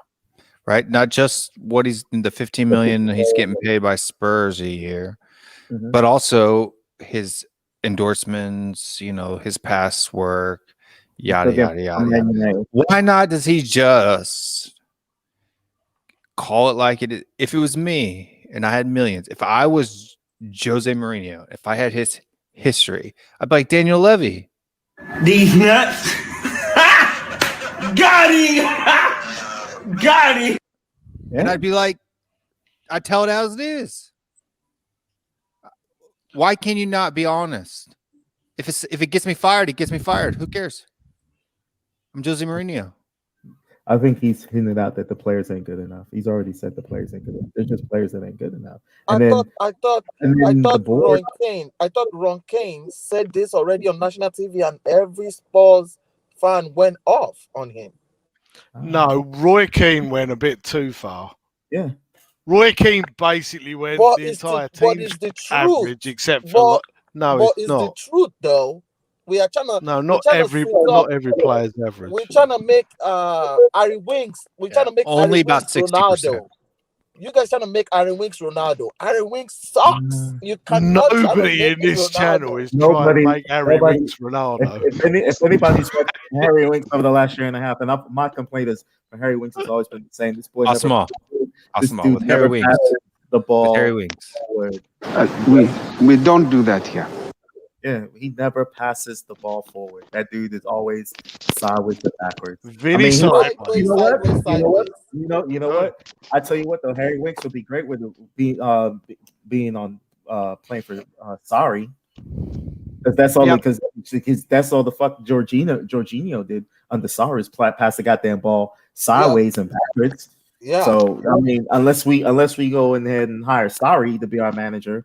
That's the only way Harry Winks is getting back into the team. Oh, yeah, trust me, I heard that. No, God, please, no. No! I know. See, I genuinely thought I actually thought we stood a good chance of like getting Champions League football this year. You do? No, not now. At the beginning of the season, I genuinely thought we had a chance of getting. We did have a good chance. I thought Champions League showed up easy. January we had a good chance. So you got to think as well. What you got to think about? Well, if let's just say by some kind of miracle we make the top 4 this season. I personally think it's not done. If we don't spend, what is the point of going into the Champions League just to be knocked out at the first round, because this team will get absolutely humiliated against the big teams in Europe. The big teams, we will get absolutely destroyed. That I agree with, and that is where my point was about where the problem is. Because what happened is, all the people who are second tier to all these clubs, right? I'm talking about the top 4 clubs, right? Like, I'm talking about like Lingard. Lingard was a second to third choice. All these lower clubs are picking them up, buying them. And look at how West Ham now is on top of us. Because that's what all these clubs in the lower are doing. They're buying all these second choices of all these top 4 clubs, and they're going down and they're coming up. While we are stagnant because we're not doing anything. We're not buying players. We are buying like cheap options. Let's look for cheap option. You are expecting a cheap option to win a Premier League. You are expecting a cheap option to become Champions League. It's not going to work. You have to just close your eyes and do it one time. Just do it. Say, what is there for me to lose? Because right now I feel like it's not Jose Mourinho that wants to win the cup. It's 2 people that wants to win the cup. It's 2 people. The 2 people who wants to win the cup is Harry Kane and the fans. Everybody else are just pretending. No, Son is in that list. I mean, of course, when I mean he's the only one to come out and apologize to the fans. I'm the saying only the people one. who are dedicated. Yep. I'm saying who are there, but everybody else is just pretending like I'm just gonna while away the time and while away my contract and keep getting money and keep getting stuff. And that's I think there's more than that. I think it's more just I agree with Will too, because I personally, that cup final. Personally, I'm like, look, just have a go. Fucking go at City. Who gives a shit, man? Just go. No one thinks we're gonna win, so you might as well fall on your sword and die trying. You might as well. I mean, well, I'm gonna tell you right now, this cup final next Sunday is gonna show you who's trash and who isn't, because this is these players, any of them. Mm-hmm. What player playing for us now has won a trophy with our squad? None of them. None of them. And so, regardless of what you feel about the manager, I almost said manure. Freudian slip. Regardless of what you say about the manager, why would you not go out there and just literally die on the field? But you could say that. You could say that about the games that we've played in the last 4 weeks, Will, because you have to understand as a player that the games leading up to this cup final is going to shape who the starting 11 this selection is going to be. So where are the players that are dying for success? Where are they against Newcastle? Where are they against Man United? Cody, have you thought about this? If Toby is the mole and Roden can't play in the final, who's going to play? Toby Muldervereld. You're going to see Dyer and Sanchez pairing. So I'll tell you another thing when it comes to the Carabao Cup final. When it comes to the final, you've got they're going to have to show, because I honestly think, and I don't know for sure if we have a bad performance against Everton and Southampton, if we lose that Carabao Cup and we lose it bad, I think the fan pressure and all the media could be the writings on the wall for Jose, because we won't get top 4. The trophy that he came in to win will be done. Oh, Brian. Okay, so if we lose the next 3 games, would you fire Jose if you had the power? If I had the power, I think it would come to the point where I say, you know what, the season's done. We're not getting anywhere. It's not working out. I think I would, but I think the thing that's saving his job is literally the 30 million it takes now. I know apparently if he doesn't win something at the end of the season, there's apparently, I don't know for sure, that there's a lower fee. No, just forget all the external factors.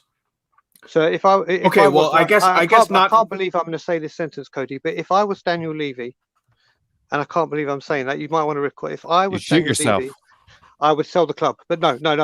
What I would do is, I think if we lost to Everton, Southampton badly, and then showed a really piss poor, and I mean a piss poor performance. Like if you play Man City and you lose and you put in a good performance, there's no bad thing in that. But if the performances are what they have been, I would pull the trigger.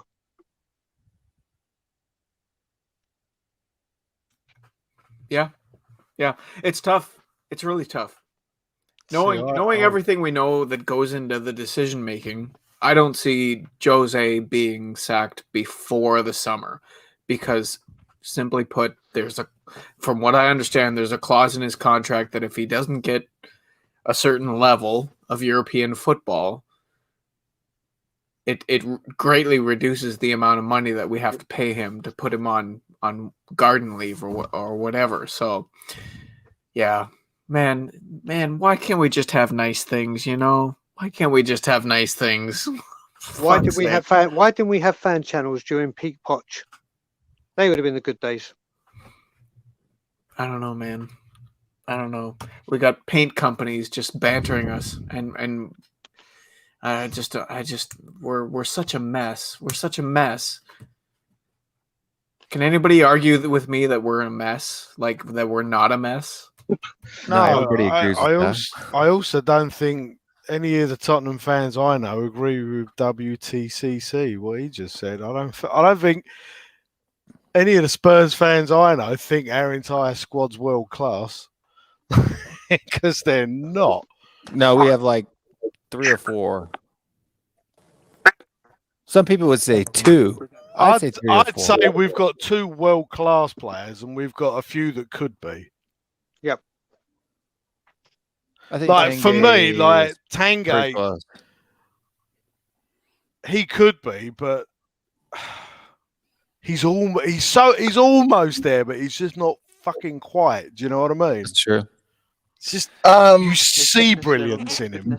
And Spandan, we're glad you're here. Marcel left about an hour ago. If you're just catching up, like if you're playing it in 2 times fast to catch up. I have a suggestion. Is there any way? I have a suggestion. Is there any way we can go back to the original?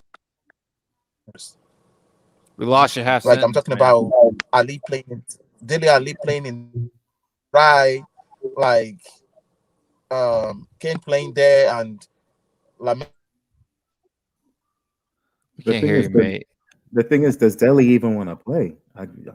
That's the question. Does Dele even want to play? I don't know if he wants to play. I think the Instagram thing means like I'm. Are you breaking up? I don't know. Yeah, you're breaking up, man. We can't. I mean, we're getting like 3 words and then a long pause. That whole Instagram thing where someone said like, "Touch your hat if you want him to leave." I mean, he was touching his hat all the way through that. He was doing that before they said that, though. Well, that's what I mean. Like, I don't know how relevant that.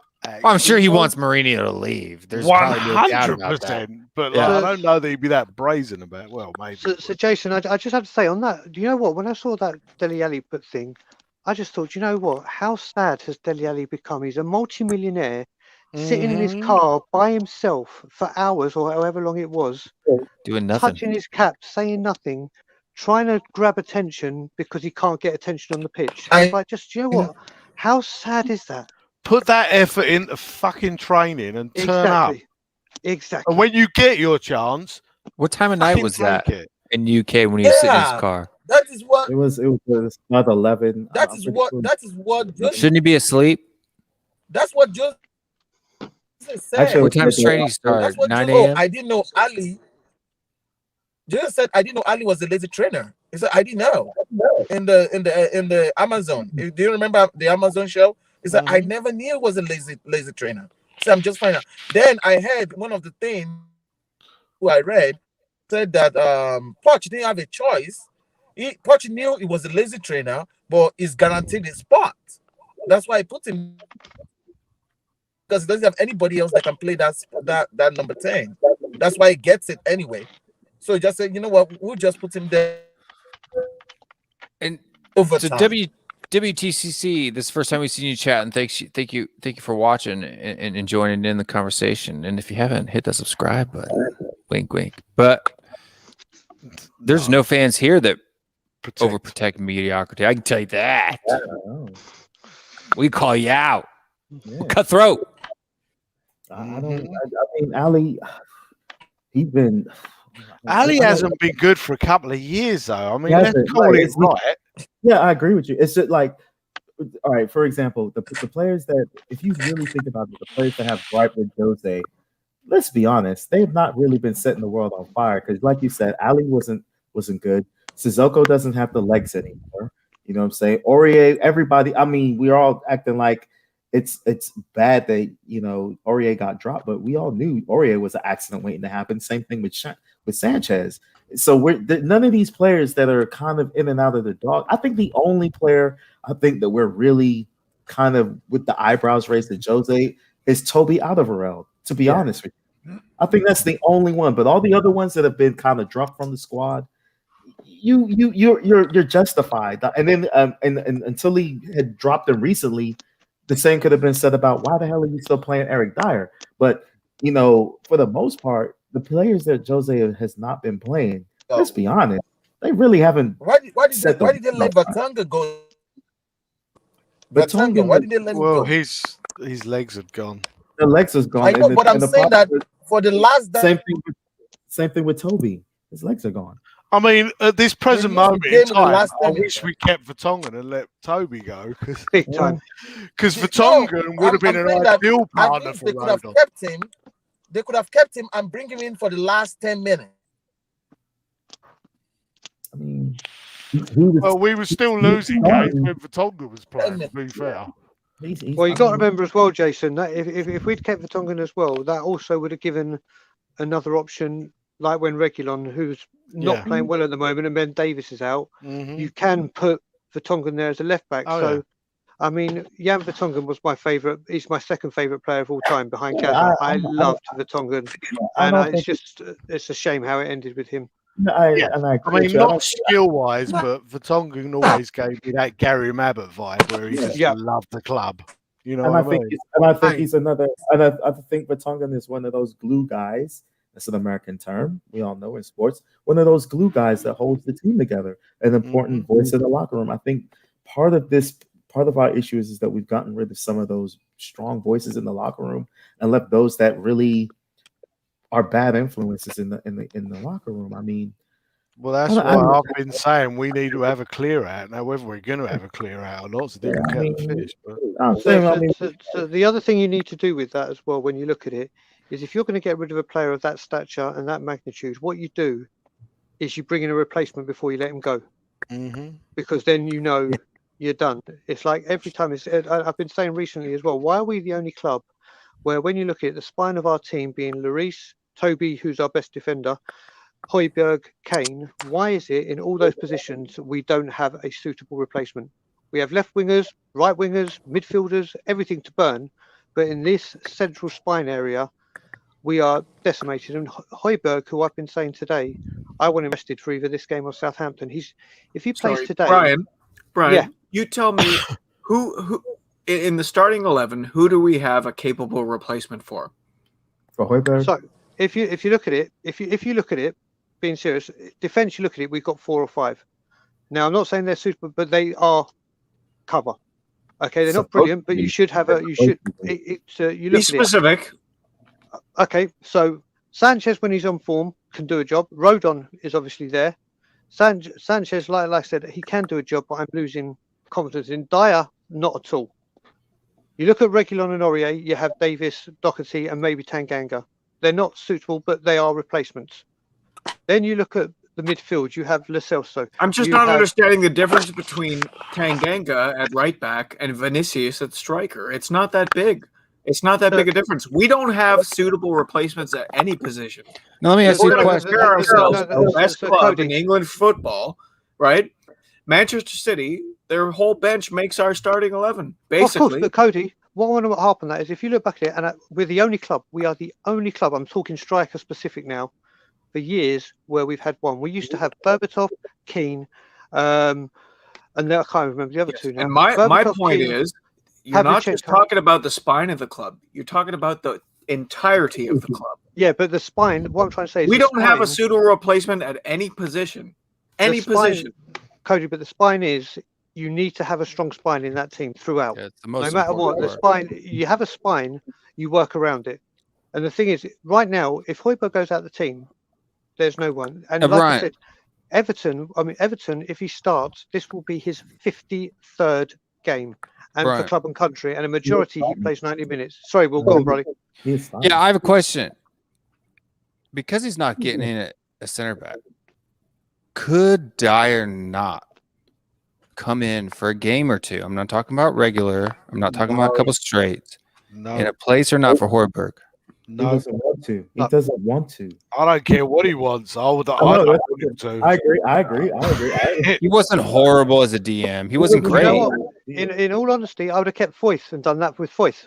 Mm-hmm. He's a better ball player. Yeah, sure, completely. And he's so. And that's the other thing we're not talking about is that we loan out players that are versatile. You know what I'm saying? Foyth is in the freaking semifinal, starting for Unai Emery. You know what I'm saying? And he's played them all over the pitch this season. And before we jump into that, Dietrich Kane, who hates me, we've broken him down and he's joined. So thank you, Dietrich, for coming. I have no ill will for you, my friend. But in the comments on the Irish Hotspur, we have battled a few times, especially over Lamella. So. But we're glad you're here, my man. See, like, I have a question.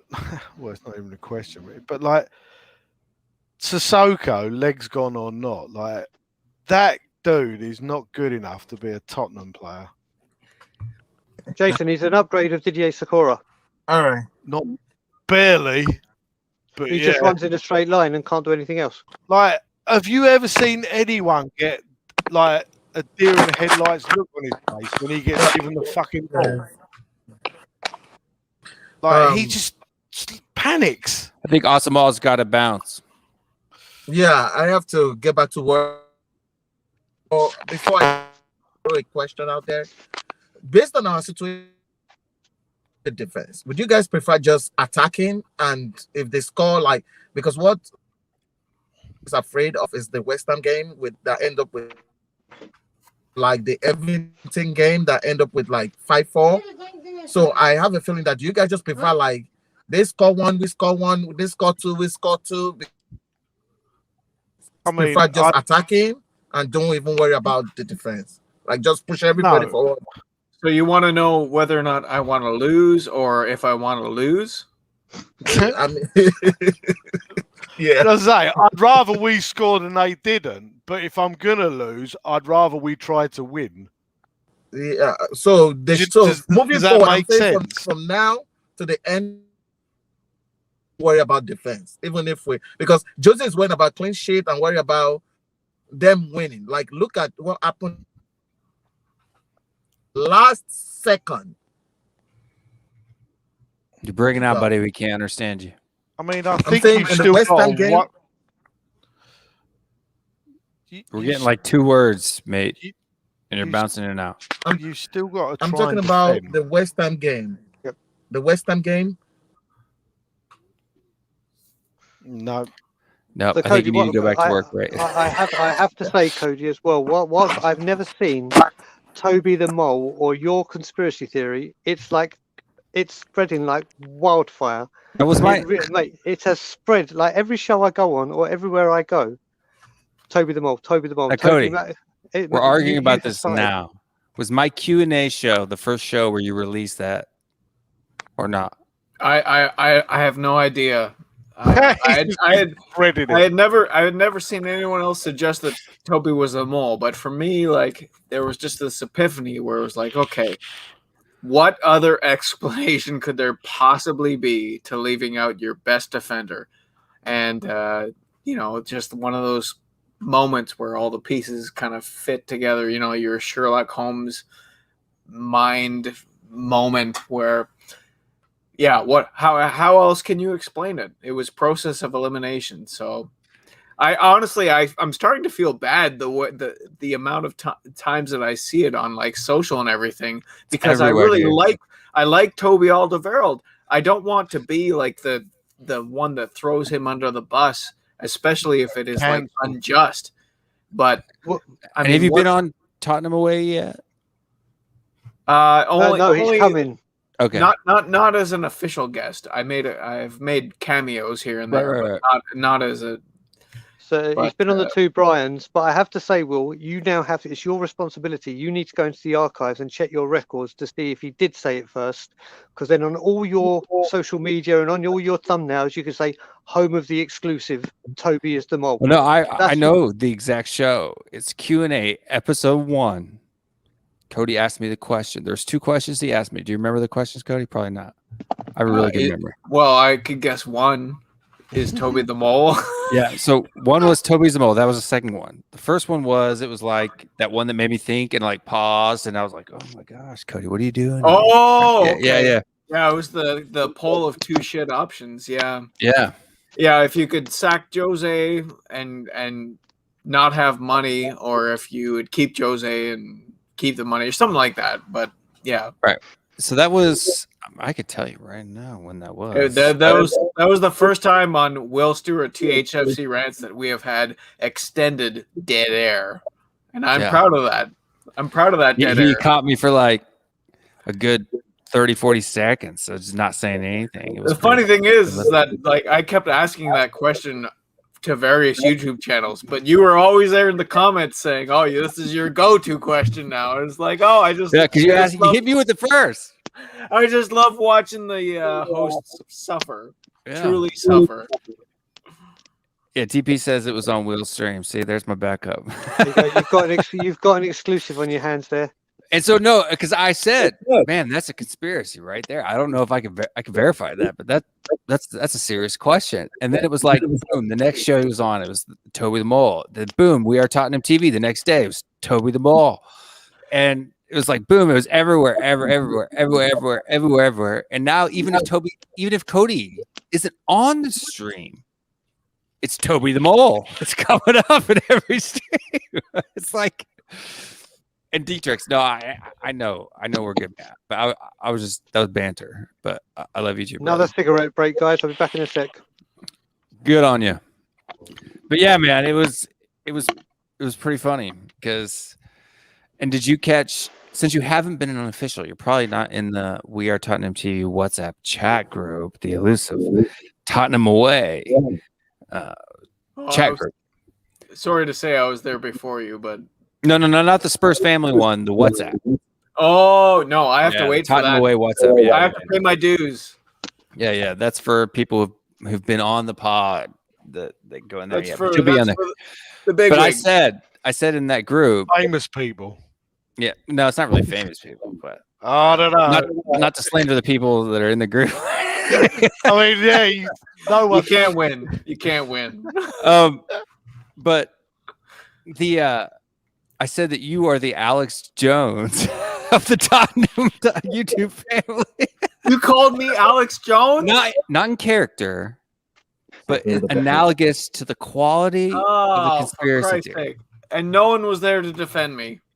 Jack did. He got actually really offended because he doesn't like Alex Jones or anybody on that side of the sphere. But I don't know if Jack, are you still watching? You were on here earlier, but and then so I had to clarify. It's like I'm not saying that Cody Mack is equivalent to Alex Jones. I'm saying the quality of conspiracy is analogous. Well, it's just viral now. It's out there. It is, man. Because who else other than Cody Mack can make a conspiracy theory go on your show? It was the first time I heard it. It's getting enough legs that I'm actually starting to feel bad about it. That I just like want to detach myselh and be like, no, I'm telling you right now. Toby Alderweireld is in the dressing room. Joke, like, there's this dude, Cody Mack from Canada, who outed me as the mole. No, I just went on FaceApp this one time and I put Toby's face on a mole, and that's all that happened. Like he just looked. I'm gonna laugh my ass off if fucking one of the players comes out to him and is like, "Oh, I guarantee they know." Deli Alley, touch 100%. Your wear black hat if you Toby is the mole. There's hashtag like rootin', shooting, tootin', Putin. Even Putin knows that Toby's the mole.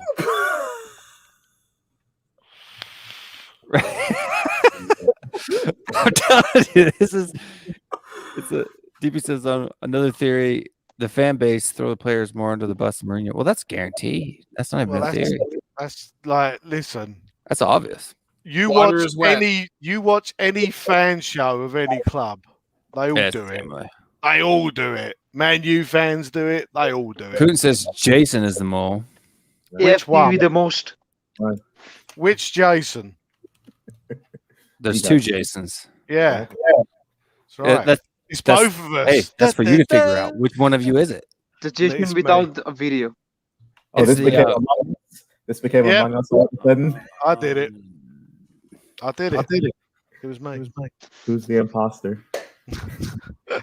This became an Among Us stream.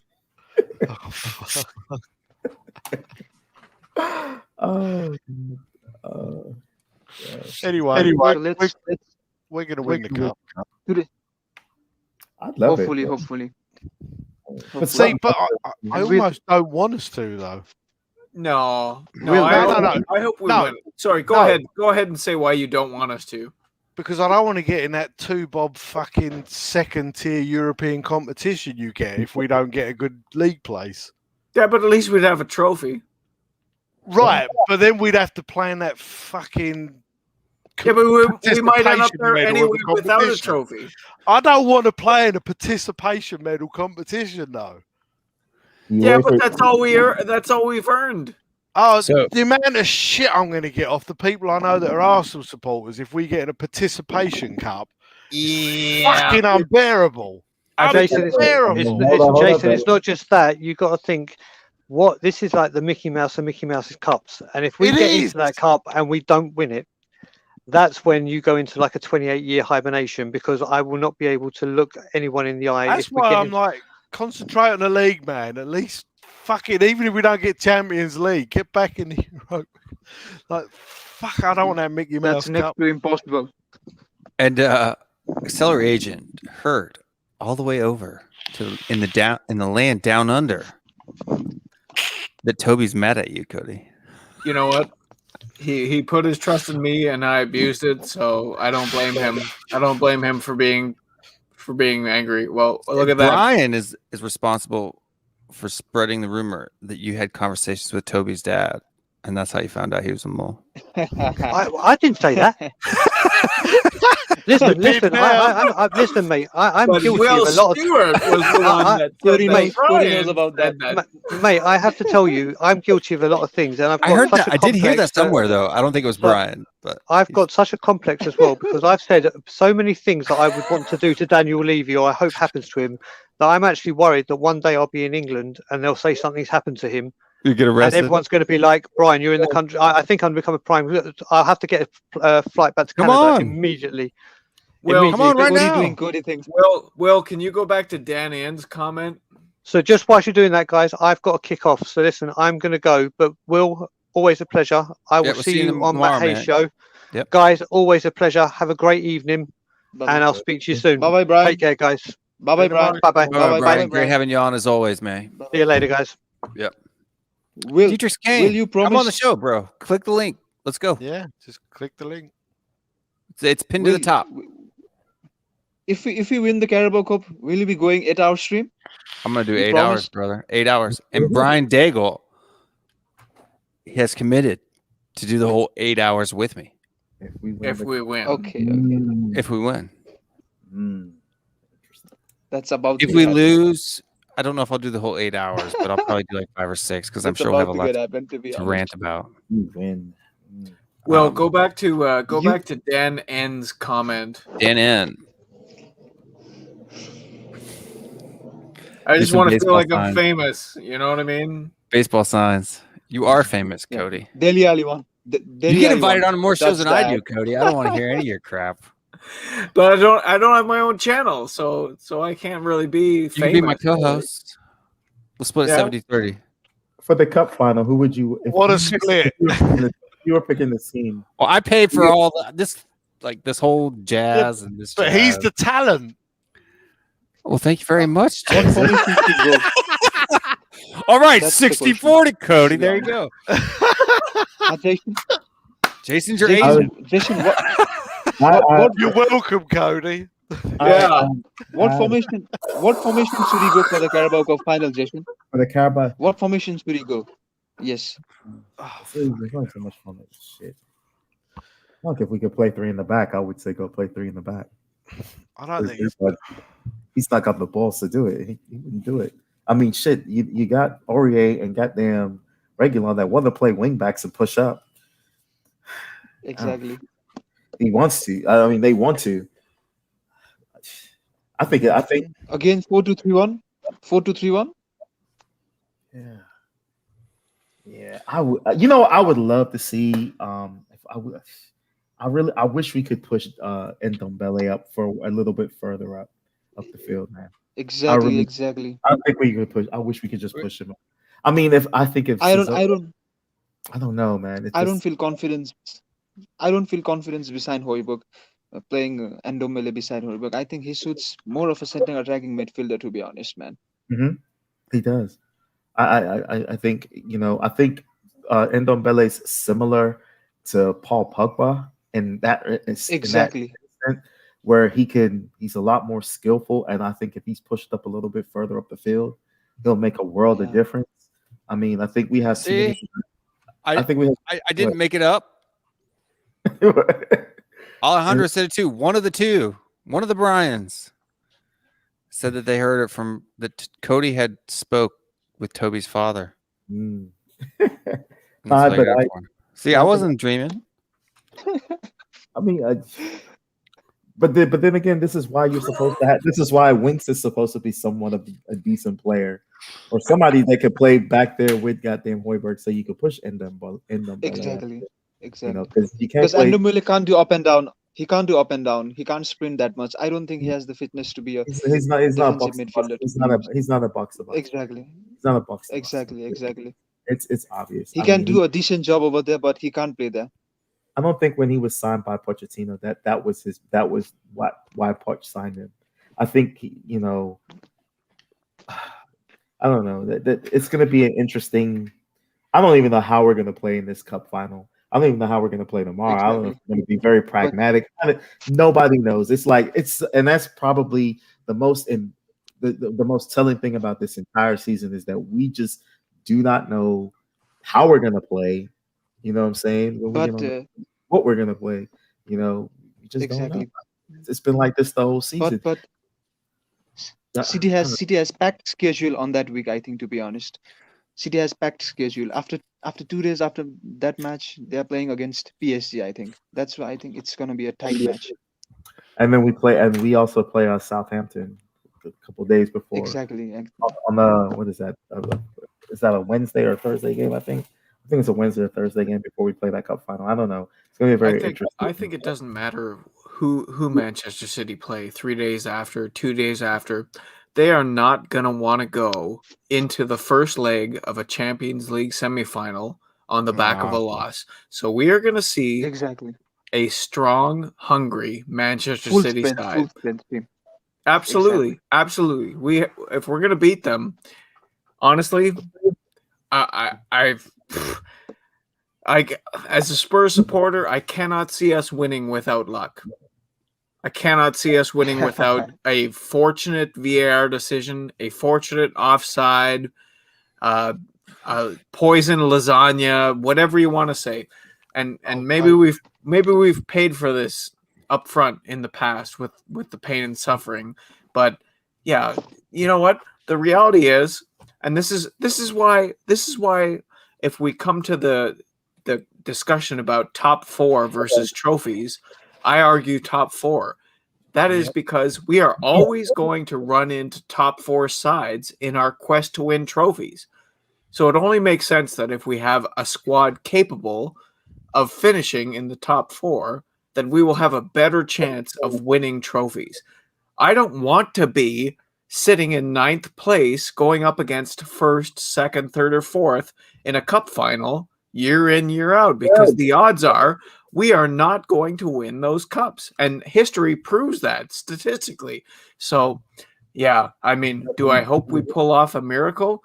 Yes. Do I think it's going to take a miracle for us to win it? Absolutely. But let's Let's all just get down on our knees and pray, because that's the only thing that can save us at this point. We got to pray. Got to ask for the lasagna. Get that out there. And if you like the content and you want Toby Mac to be my permanent co-host, hit like on the video. No. We can do the split. We can negotiate. Well, I'm not saying you have to stay on the whole time. No. But we can negotiate Cody's contract later with Jason.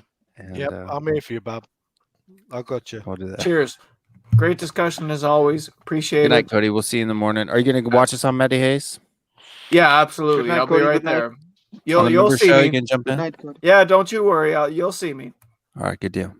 Come on, you Spurs. Glory, glory. Bye-bye, Cody. Glory, come on. Bye-bye, Cody. You. Bye-bye. Good night. I've had a long day. I got to run too, guys, but enjoy the game. Mm-hmm. Come on, you Spurs, man. We're going to take. Just go ahead.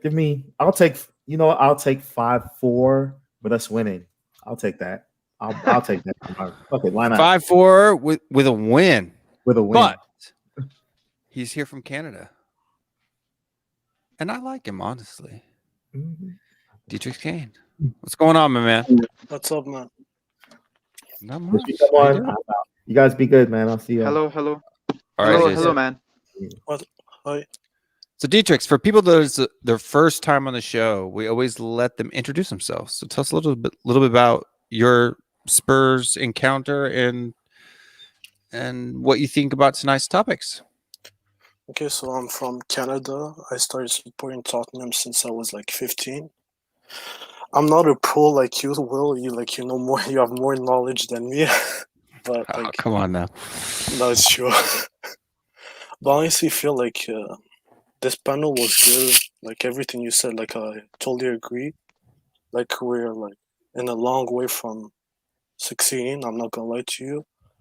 I honestly feel like we're this close of winning a big title, but like we don't want to push forward. That's just my only issue.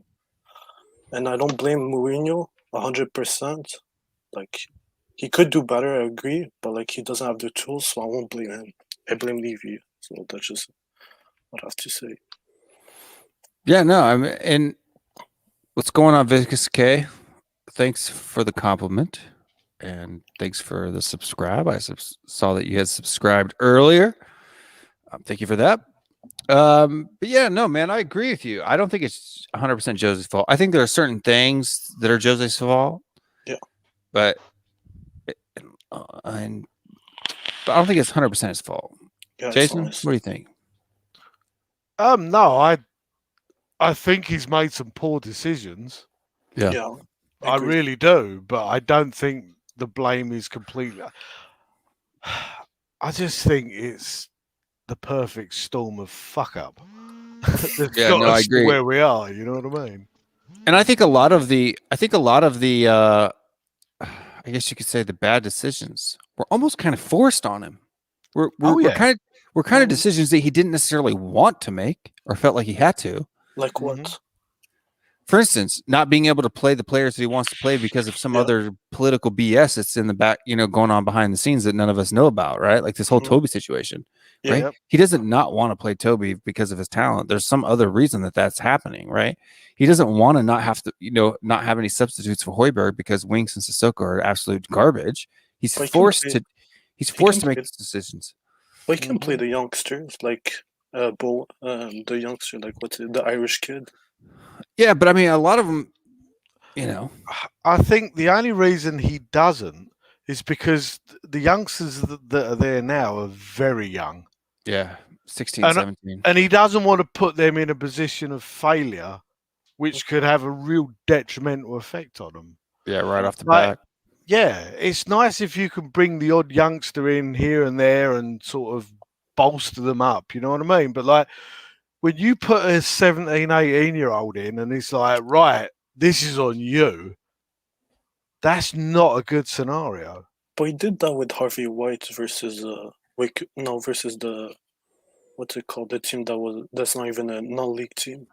Yeah, but but you've answered your own question there. It was against a non-league team. Yeah, but like at least he showed passion and he showed like he. Oh yeah, but there's a difference between playing them against the non-league team and then say putting them in against like Man City or Everton. Deck, just click the link at the top. It's pinned to the top. It's like a little blue link. It says WillStewartTHFCRants in yellow, and then it has like a StreamYard, whatever. Just click that link. All you have to do is verify yourself on YouTube. It's basically just, logging into your YouTube account, and you're in the thing. I don't know that they would do any worse. Yeah, exactly. But I think the only reason I don't think he's not playing them because he's being a dick. I honestly think he thinks it's like he's doing the right thing for them. But maybe I'm just being naive. I don't know. Proud Canada, man. There's a lot of Canadians in here. Almost as many Canadians as there are Americans. We outnumber you guys 10-1, right? So. Well, I guess technically I'm Canadian. You live there, right? You're not Canadian, but yeah. No, but I do live in Canada. Yeah. So technically. I mean, I've got Canadian kids, so Yeah. That works. Yeah. I feel like I'm a part of Korean, even though I have Korean kids. Yeah. Yeah. They're joint citizens. They're both They were all born in Korea, so. So I sit here watching football, and one of my kids, he's, Dad, you watching football again, aren't you? I'm like, yep. How'd you know? He said, well, you started swearing. Just because that's what generally happens. Especially lately. Yeah, like especially when that goal goes in, and I'm like, ugh. And that's the thing. Although I said like, oh, I've been watching Tottenham for like a long time, so I'm used to this. I'm still fuming at the end of the game. But you can't not be, can you, when you watch that sort of thing? But I mean, am I the only American in the world who, when they score a goal, screams "Get in"? Like, am I the only one? Well, I can't speak because I'm not American. I know I do. I scream "Get in," like loud. Oh yeah, there's yeah. You may see me tomorrow on the watch along. How I react. It'll be good. Look, everybody, there's still 40 of you watching, right? So you got to tune into the Matty Hayes watch along tomorrow. I'll be there the whole day, pre-match through the watch along, and you'll get to see me react in full glory. How I do at home. I'm a little bit embarrassed because I'm probably gonna embarrass myself. No, you give her. That's what it is, man. Just give her. Like, if Everton scores, how are you gonna say? What are you gonna say? Okay, so right here, from where I'm looking though, it's right here. But here, there's a big monitor, my phone here, and my mic here. If Everton scores, I might just swing that right into the monitor. I'm telling you, keep it PG. I'm gonna try. Because it's Matt's channel tune, it's not mine. I'll have to, throw a bunch of those in there. Yeah. Oh yeah, for sure. I mean, I'm a very passionate. I mean, everyone is, but like when I'm watching games, I've got no filter. Like I'm there. And after the match, I seem a little, calm and stuff like that. But no, man, during the match, I mean, it's not just like screaming "Get it!" It's like "Get it!" Like, well, that's football though. Football for me is pure emotion. Like afterwards, you can get into statistics and all, but during the game. Yeah, it's emotion. Yeah, 100%. Like I'm not analyzing anything. I'm in the moment. Like if this channel ever makes enough money for me to, I'm not making any money now, but I'm losing money. But if it ever makes enough money to where I can afford to fly myself to London to watch a match, and I'm watching it with a lot of the guys that are in the YouTube world. You would probably literally see me like jumping on top of people and like, Oh yeah. Like I'm not somebody who's just gonna sit around and be like, like that's no, I'd be knocking people over. Oh yeah. Look, I've been at the lane, you know, and like you will turn around and hug the 6'2" giant that you probably wouldn't look at sideways normally, but when the goal goes in, everyone's hugging. It's just, it's a release. It's, you know. Well, I'm pretty sure if you went to the lane, everyone's gonna start hating you because they're like 6'5". I'm a giant. Yeah, nobody will be able to see. Don't worry, you'd soon get a hug if they scored. That's the way it'll be. Yeah, but the funny thing, I even get yelled at in my son's games. Like, because I'll just walk up and stand there and be like, "Excuse me, sir." I'm like, oh, I forget that I'm a giant and people can't see behind me. But let's see. Then, you know, I turn around and be like, why don't you just stand up? And they're sitting in a wheelchair. No, I'm just kidding. Let's say Spurs lose tomorrow. What is the worst thing that can happen after the game? The worst thing that could happen? Arsenal move ahead of us or get No, within like- 1 point of us? like, That's I the mean, worst like- thing that could happen. Like with like with Mourinho and Levy, like the worst thing that you think it might happen. I don't know that it could get much. Worst. I don't know. Really, like, how could it get any worse than it currently Do you is? think he might pull the plug and tell him like you're done? No, I don't think he's going to fire him at all. Okay. I honestly, well, not till summer anyway. Here's the funny. So Brian Daigle says, so Will, rip off the Band-Aid and give us a preview of your goal celebration. 10 likes and Will has to do it. And then I refresh my, so I have this stream here, which is what I'm looking at, talking to you guys. And then I have the YouTube thing down there. And it went from 26 to 25. Someone wants to see that. Somebody that nobody wants to like that. But yeah, we're at 25 again. It went back up to 26 and 25. So somebody's liking and then unliking and liking and unliking. Sorry, guys. It's probably that doesn't Brian. work. You can only He's hit toying like with one. your emotions. Sorry, Brian. So if it gets to 36, I'll do it. Even though everybody in my house is sleeping and it's 12:30 at night. My expression is like, what? The great thing about tomorrow's match is all of my kids are in school. My wife will be at work. I'll have the whole house to myself during match time. Because for us, it's like 3 p.m., right? So Yeah, it's 4 o'clock for me. Yeah, 2 p.m. So selling not for understanding. Like, you got this. But we never really got into the Jose topic. Do you think Jose's lost the dressing room? I mean, we kind of bounced in and out on the Jose, but we never talked about it specifically. But I never liked that word with losing the dressing room. That's just like BS, in my opinion. That's just BS. I don't believe in that. I honestly don't. I think the players that are playing for him are playing for him. I think the players Exactly. that aren't. I don't But, like- know. Do you know what I mean? But then, like, they were saying that, and again, I know I keep going back to this, but they were saying the same thing about Poch. He's Yeah, lost the exactly. dressing room. But then the players that were.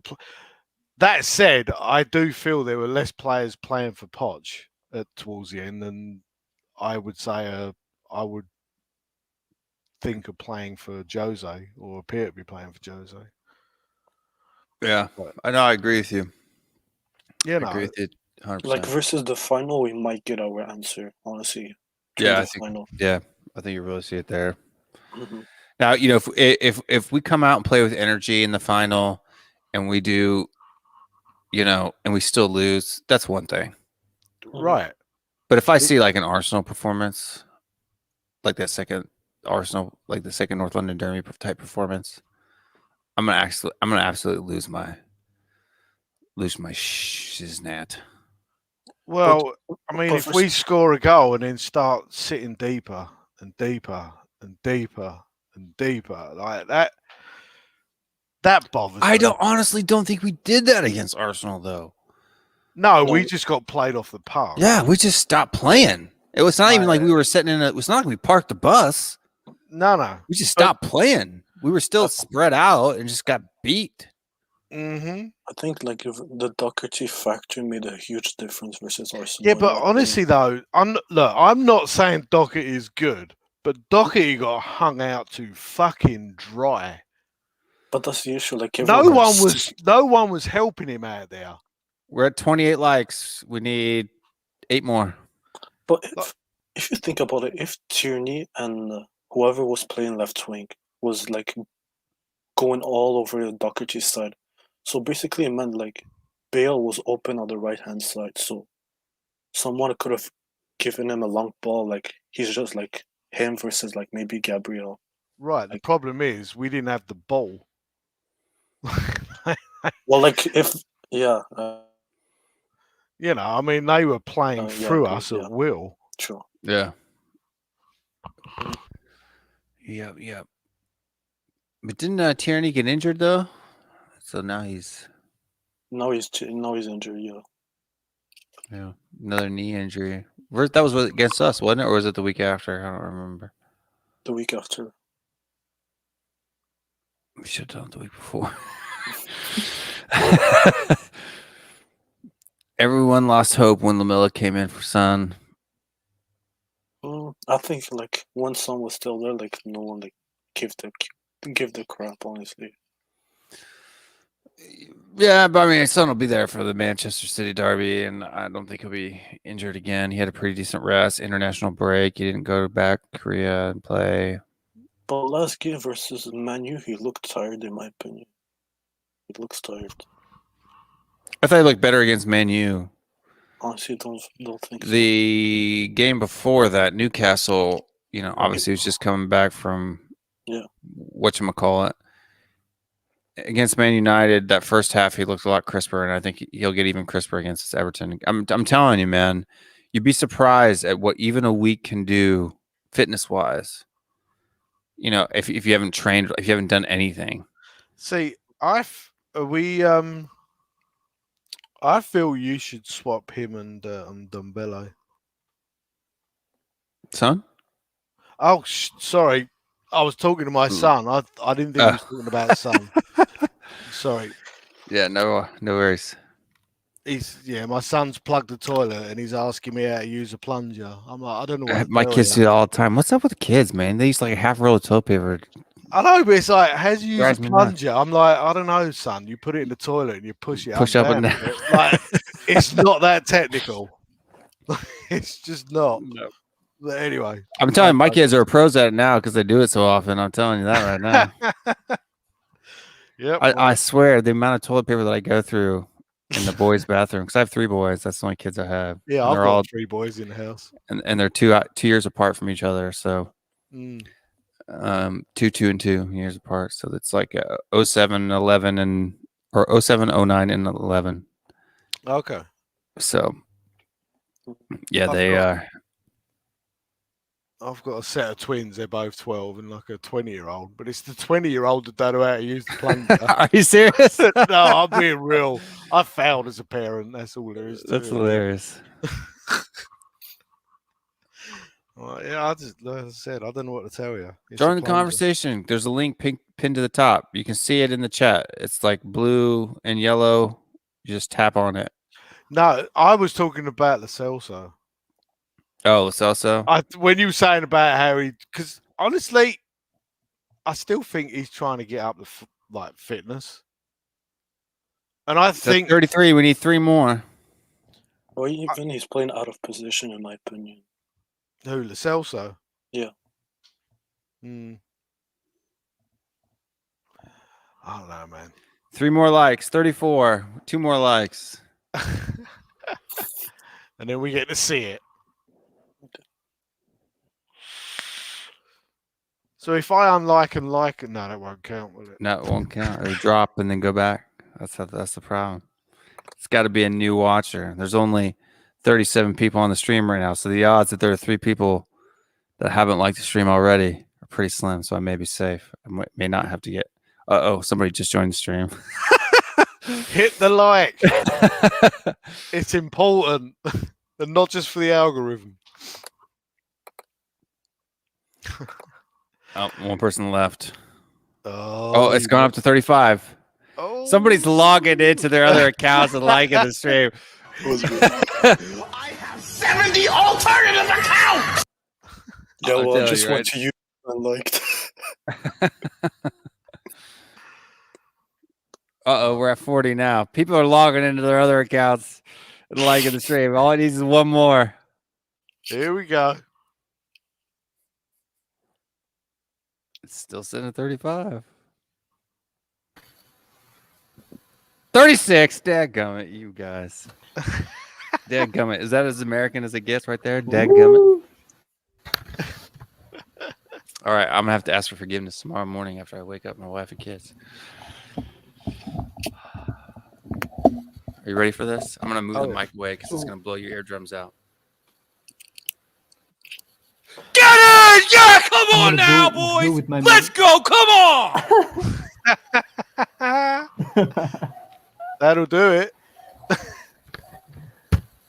The music just pop up so fast.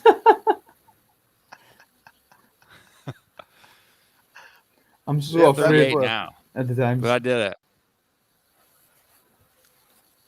He says, I want to wake up all my friends up for 2 minutes and just say like, yeah. I'm gonna go with my mom's phone and just like your channel again. Well, that's it is now. I'm sure I'm going to get a text message from my wife and about, I just did. Yeah, what did you say? I told you. Oh, dear. She said, are you crazy? The kids are sleeping. Oh, well, talking to sleep. You are going to wake them up. Well, on that bombshell, I'm going to say goodnight to everyone. So it's been emotional, and I hope we win tomorrow. Good night. Good night. I just said it was a bet, love. I'm done. What's your prediction, Jason? What's your prediction? Okay. Everton, I think we're going to win 3-2. Hopefully. Come on, you Spurs. Bye-bye. Yep. Come on, you Tottenham. Let's go. Thanks for joining, Jason. It was a good time. Been a pleasure. I'm about to leave as well. Well.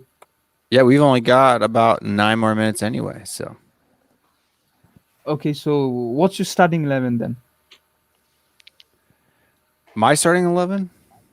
Yeah. Like if I was the coach, or the starting 11, do I think who would play? Your predicted starting lineup. My predicted? Yeah. So who I think Jose will pick? Yeah. Okay. Like from We Are Tottenham TV, they predict every starting lineup. That's a tougher question. Go on, Will. Let's see. I think you're going to see Reguilon, Dyer, Rodin, Aurier.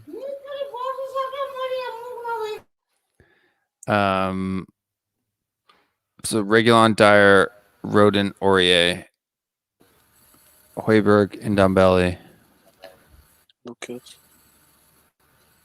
Okay. Musa, or no, Mora in the number 10. Son Kane, obviously, and I pray Bale. I don't agree with Dyer, man. Score prediction?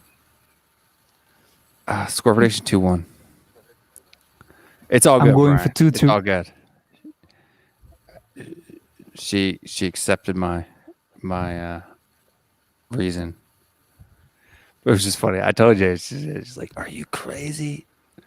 The kids are sleeping." I'm lucky there's no curse words in it. That's what I was expecting, to be honest with you. Okay, guys, see you. Bye-bye. My score prediction is 2-2. 2-2. Good job, buddy. Good job. Okay. Bye-bye. See you. Good night. Good night. Thanks for coming on again. Bye-bye. Welcome. And Dietrich, man, how about yourself? What's your starting 11 and your score prediction? And then we'll get out of here for the evening. Okay, Reguilon, Rodin, Toby, Aurier, Ndombele, Højbjerg, Lucas, Bale, Son, Kane. I don't want to see Dyer, man. That's who I would pick if I wanted to pick the starting 11. But I don't know if that's who Jose is going to pick, right? So that's why I picked. I think we might see Sanchez, honestly. We might see Sanchez. Because Dyer made a like he kind of... Can I curse? Yeah, as long as it's not horribly bad. Like Dyer fucked up versus Man U, in my opinion. so I think he might like bench him tomorrow, in my opinion. Yeah, that's true. But then will we see Sanchez again, or will we see maybe a Tanganga Roden partnership? That's never happening. I wouldn't be against it, to be honest. No, with I you. want it, but you know Mourinho is never gonna play that. We got Brian. Brian's back. He can stay away. What's going on, Brian? Mate, I had to just very quickly come back on and say, if you're in the doghouse, just say this crazy Brit dared me to do it for the likes. And I swear to God, Will, you're a man of your word. That was incredible, and everyone that liked it, thank you. The power of live chat. I just wanted to say, Will, top man. That was some epic shit. Well, thank you. I'll have to go back and watch it because I had my eyes closed for most of it, so I don't even know what it looked like. But mate, it was phenomenal. I just had to come on and say, listen, man of your word. Any trouble, you've got my contact details. Just say, no, listen, dude, I'm not in trouble. There were no cuss words in the thing, so I'm good. Mate, do you know what? If I had been dead to do that, I live with my wife and mother-in-law, that the lightest sleepers, I would be living on the street for about a week. My kids, honestly, my kids won't wake up. Oh, mate, I just wanted to quickly come on and just say, Will, salute you, my brother, and I will see. I will see you at 2:00 tomorrow, bro. All right, dude. All right, it's actually 45. Oh, okay. No worries. We'll speak anyway. And Dietrich, Yep. nice to meet you, my man. Represent Canada. Nice to meet you, brother. Speak to you later, guys. All right, bye-bye. Bye. Yeah. All right, man. Well, thank you for coming on, Dietrich, and I hope to see you in the chattergram for more. See, and it's like Victor HM too. We used to battle in the chat sometimes as well, and he came on the show one time, and we've been buddies ever since. So, like honestly, I never, like you said, I hated you, but that's not. No, I was joking. That was a joke. I wasn't being serious. Yeah. Right? That was banter. That wasn't being serious. But no, because I mean, there were a couple of times when I would put in something and it was, you were back like, Will, you got to get this Will guy off of there or something like that, right? No. I said, I remember when I sent a super chat, it was like my transfer targets, and then you said, like I said Milinkovic, and then you said no. I was like, well, I disagree with you. Or or maybe it was like, this guy's talking nonsense or something like that, which is totally cool. I don't get offended, right? Like, so yeah, that was yeah. That's probably what it was. But like Victor HM used to do the exact same thing with me, right? So, but yeah, we came on the show and like, I think he's class act now. But you're welcome on here anytime. Anytime we go live for these night shows. The daytime shows are more like just a Q&A because a lot of people get mad in the chat. Like if I don't answer their questions directly. But the night shows are open to anybody. So the link is always pinned to the top. Yeah. People can jump on.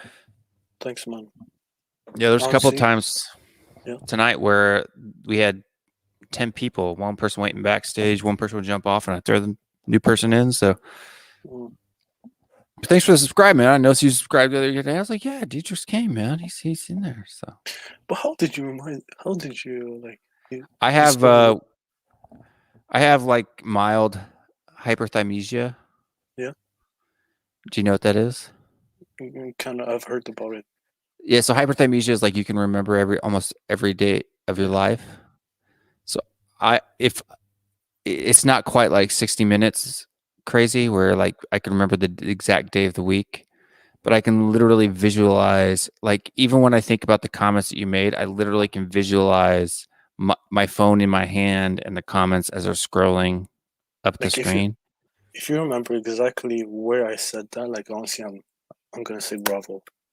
If you remember exactly where I said it. I still remember when I said it. That would have been on the Matty Hayes live stream. No? It was either Matty Hayes or Irish Hotspur, one of the two. It was the Irish Hotspur. And you were, I think it was maybe the second time you were on it. And it was you. Are you sure it wasn't the Matty Hayes watching along? No, it was Irish. I still remember Irish. And I said I still remember I said Mikel Olis from like the championship, Milinkovic, Baldwin, Aarons. You're right. And I was in my car. Exactly. Yes, I remember now. I was in my car And doing the then stream. the Irish Hotspur, when I say Ulysses said like we're gonna go backwards if we buy him. Still remember. Yep.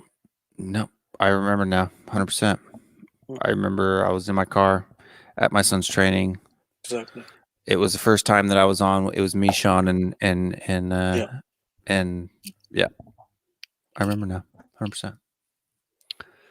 100%. I want to say like great job on the panel. Great job on the. I love your background. Well, thank you, man. Appreciate that. Yeah, the panel is pretty much just whoever decides to join. A lot of times, the post match shows are a bit hotter. This one was pretty good today. I think it was the first time on a pre-match show where we've had what I call the Brady Bunch, where we have all 9 squares filled on the screen. Yeah. We've had that a couple times on the post-match shows, but the pre-match shows, it's the first time. But yeah, if we win tomorrow, it'll probably be a little bit of a lighter show. People will come on and say, "Hey, good job." If we lose tomorrow, it'll be a pretty full show. Yeah. But I never saw you like super angry, like extremely angry. Did you see me at the Matty Hayes watch along? No, I mean like I saw this one. Like I mean like you lost your mind, like completely lost your mind. Yeah, I tend not to lose my mind. Yeah. But what is Brian saying? Exactly. Get to live another day and show me your goal celebration. Yeah, tomorrow it'll be crazy. I'll be on the Two Brian show. It'll be I think the way it works is you got the Matty Hayes watch along the pre-show with me and Brian Daigle. We'll be going head to head primetime TV against the Irish Hotspur and his pump up pre-match. I'm guessing the Irish Hotspur will win. You guys can bounce back and forth, right? Just go back and forth. And then we'll have the Irish Hotspur and Marcelo on for the watch along. I'll probably stick along through the end of that as well. Then you'll have, the immediate post match on Matty Hayes' channel that runs and usually ends right as we are Tottenham TV. You'll have Brian Daigle, who will be on the Tottenham away post match. Then the Irish Hotspur will come on later in the evening, and he'll do his post match. And then you have the Two Brians that comes on at 7 p.m. Eastern. And then I'll be going live around 10 p.m. Eastern. And that's the problem, man, especially in these double week fixtures. Like the YouTube content is so, on top of each other. Like even today, even for my Q&A, I had to fit it in. And I usually do 2 Q&A shows a week, but I only did 1 this week because it was just so tight with the match coming up on Friday. And I scheduled it for 1, had to change it to 2 because of I had to get my wife's car fixed. But yeah, that's Eastern, Brian. And so I switched it to 2 because there was nobody scheduled at the time, and then Matty Hayes pops up at 2:00, and I think Spurs Zone TV popped up at 2:00. It was like, everybody was popping up. But honestly, surprisingly, I was averaging. Till I had to let my kid in the house. It was sitting around 40 viewers. So, it was a good deal. Yeah. And we got Eva Man here. Eva Man, she or he, excuse me if I've misgendered you. I don't know if that's important in your part of the world, but I could get in big trouble where I live if I accidentally misgender you. So I apologize. Eva in America is a female name. And so I'm assuming her. If I'm wrong, please correct me. Eva. I'll just say Eva. Okay. I'll just say Eva. Yeah, it's a female. Okay, she. Thank you.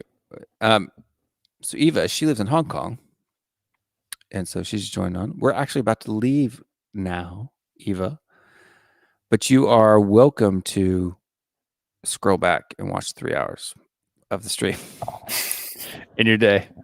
But honestly, people have been doing that, dude. That's been the thing that surprised me the most. I mean, 300 subscribers in 3 or 4 weeks. I mean, that's great. I appreciate it a ton. But the amount of watch hours that the channel's gotten. I saw your last debate with Marcelo and Brian and Cody.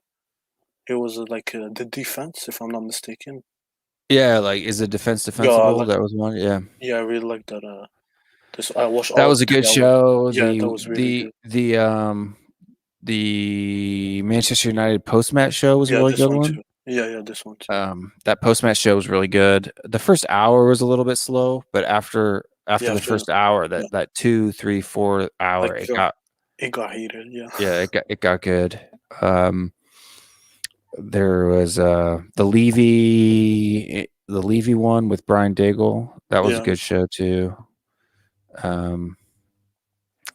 But Seller Agent says he's got 2 hours to catch up on after this one ends. Yeah, the first 2 hours of this show were pretty good, to be honest with you. You got James Joyce, Iowa City, Iowa, already subscribed to Tottenham away, so I'll be there. Good deal. S Moon, and are you Korean? I'm assuming based on Moon, if that's your real last name. Maybe not. This pack weekend, but watching the older show has been great for me. It's cool. I appreciate it. Jay Ashraf, Ramadan Mubarak to all the Spurs fans around the world who are fasting. Yeah, Mr. K had to get off of that too. Happy Ramadan for people that celebrate that. Thank you. Yeah. Hope you guys have a enlightening fast, and that helps you in doing the things that you do. Nope, not Korean. Okay, well, yeah, Moon is a Korean last name, so that's why I asked. And then Brian Dale, fantastic job, James. Let's hope we win a recreating. Yes, that friend of me show was a good one today. I probably spent like $70, $75. That's straight. The one versus Son versus Kane. Yeah, Son versus Kane. Have you watched it yet? Yeah, I've watched it, but I don't agree with Marcel on this one. I know you. Yeah, I know he was like, it was like he had to choose Son. But I don't necessarily think that Son's better than Kane. I think they're equally as good and equally as important in their own ways. That's where I'm at. But my opinion, like, if you lose one of them, like, you can't lose Kane, because one thing that's the hardest thing is find a consistent number 9. And Kane is like top 3 number 9 in the world.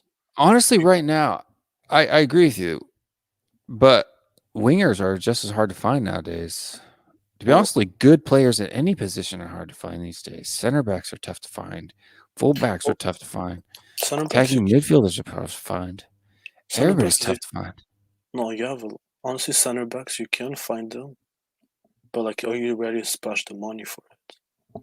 Because you have like young, like, for example. But I mean, there's not enough to go around, right? Especially with how many teams are sitting, the top 10 in the world right now. You know what I mean? If you're looking at Champions League sides, or potential Champions League sides, we're obviously not a Champions League side anymore, but potential Champions League sides. But yeah, it's honestly, goalkeeper, number 9, and wingers are hard to find, in my opinion. Yeah, that's the toughest one. That's why I think we need a right winger really bad, to be honest with you. Nesmin says, I realize that now, and with your Korean connection, maybe not the best screen name, just shorten my last name because Moon is what most people call me. Hey, no, man, it's cool. Or, see, I always do that. Forgive me. I'm not as woke as I should be. Who is your dream right winger? I would sign Bailey. For Tottenham. Bailey. I think it's reasonable. A good player. I mean, he's not Son level, but he's not overly expensive, and he's quality, I think. But don't you think he might be like Bergwijn? Like, do more like defensive work? Well, I mean, his goals and assists for Leipzig right now are pretty high. So, I mean, he's one of the top 2 contributors for their team. So, would you play Sabitzer right wing? Huh? Would you play Sabitzer right wing? I mean, he seems a little bit more defensive to me than an attacking player. He kind of seems like a box-to-box midfielder for me. He's not quite as attacking enough. Like, the whole reason I don't like Lamela isn't because of his work rate or anything like that. I don't like Lamela because he doesn't have enough attacking returns. And if you're going to be an attacker, you have to have attacking returns. If you're going to be a winger for our team, you need to be scoring at least 8 goals a season. At least. To piss you off, he's a good squad player. Yeah, he's not. As a good squad player, winger, you should be scoring 4 goals a season, and right now he's having 1. Yeah, he's shit. Yeah. Right, if you're a squad player, you should be contributing half of what the starter does, in my opinion, a season. So if I'm expecting 8 goals and 8 assists out of a winger as a starter, you need to be contributing at least 4 goals and 4 assists. So 8 goal returns. And Lamela has what, 1, 2? I mean, he has 8 goals and 6 or 7 assists in the last 4 years. No, he should. It's horrible. Dave Hotspur's Lamela. Anyway, mate, D-Trex, thanks for jumping on. We're going to be on tomorrow night. You're welcome to join again if you're awake at this time of night. I'm going to do my outro, and I'm going to go to sleep, my man, because I got to wake up for the Maddie Hayes show. Thank you, man. Great job. Thank you. Thank you for coming on, my friend. I appreciate it. Good job. Have a good night. Have a good night, bro. All right, bye-bye. Well, folks, you know what time it is. 3 hours and 10 minutes. The normal show time is 3 hours. Sometimes we go for that early. Yeah, early start here, 4 a.m. here, I think. In Australia for the match. Yeah. It's a good time for me because it's like 3 in the afternoon, which is great. Kamsahamnida. Thank you very much, Lila. I appreciate you watching. Cheers, Will. You rock, Committee. No celery agent. You rock, my friend. We'll be live again tomorrow night. For all of you folks, Lila and Celery, for you folks on that side of the world. Best part of the show, Truth by Will. Thank you. But yeah, you know what time it is. Stay strong. Stay Spurs. I'm calling out 2-1 win tomorrow. Hopefully I'm not wrong. Hopefully we have a positive rant stream tomorrow night instead of a negative one. Make sure to check out the Matty Hayes channel. Well, me and Brian Daigle will be doing the pre-match show. And the Irish Hotspur and Marcelo will be joining us for the watch along. We'll see you next time. 1, 2, 3, 4. Let's go down.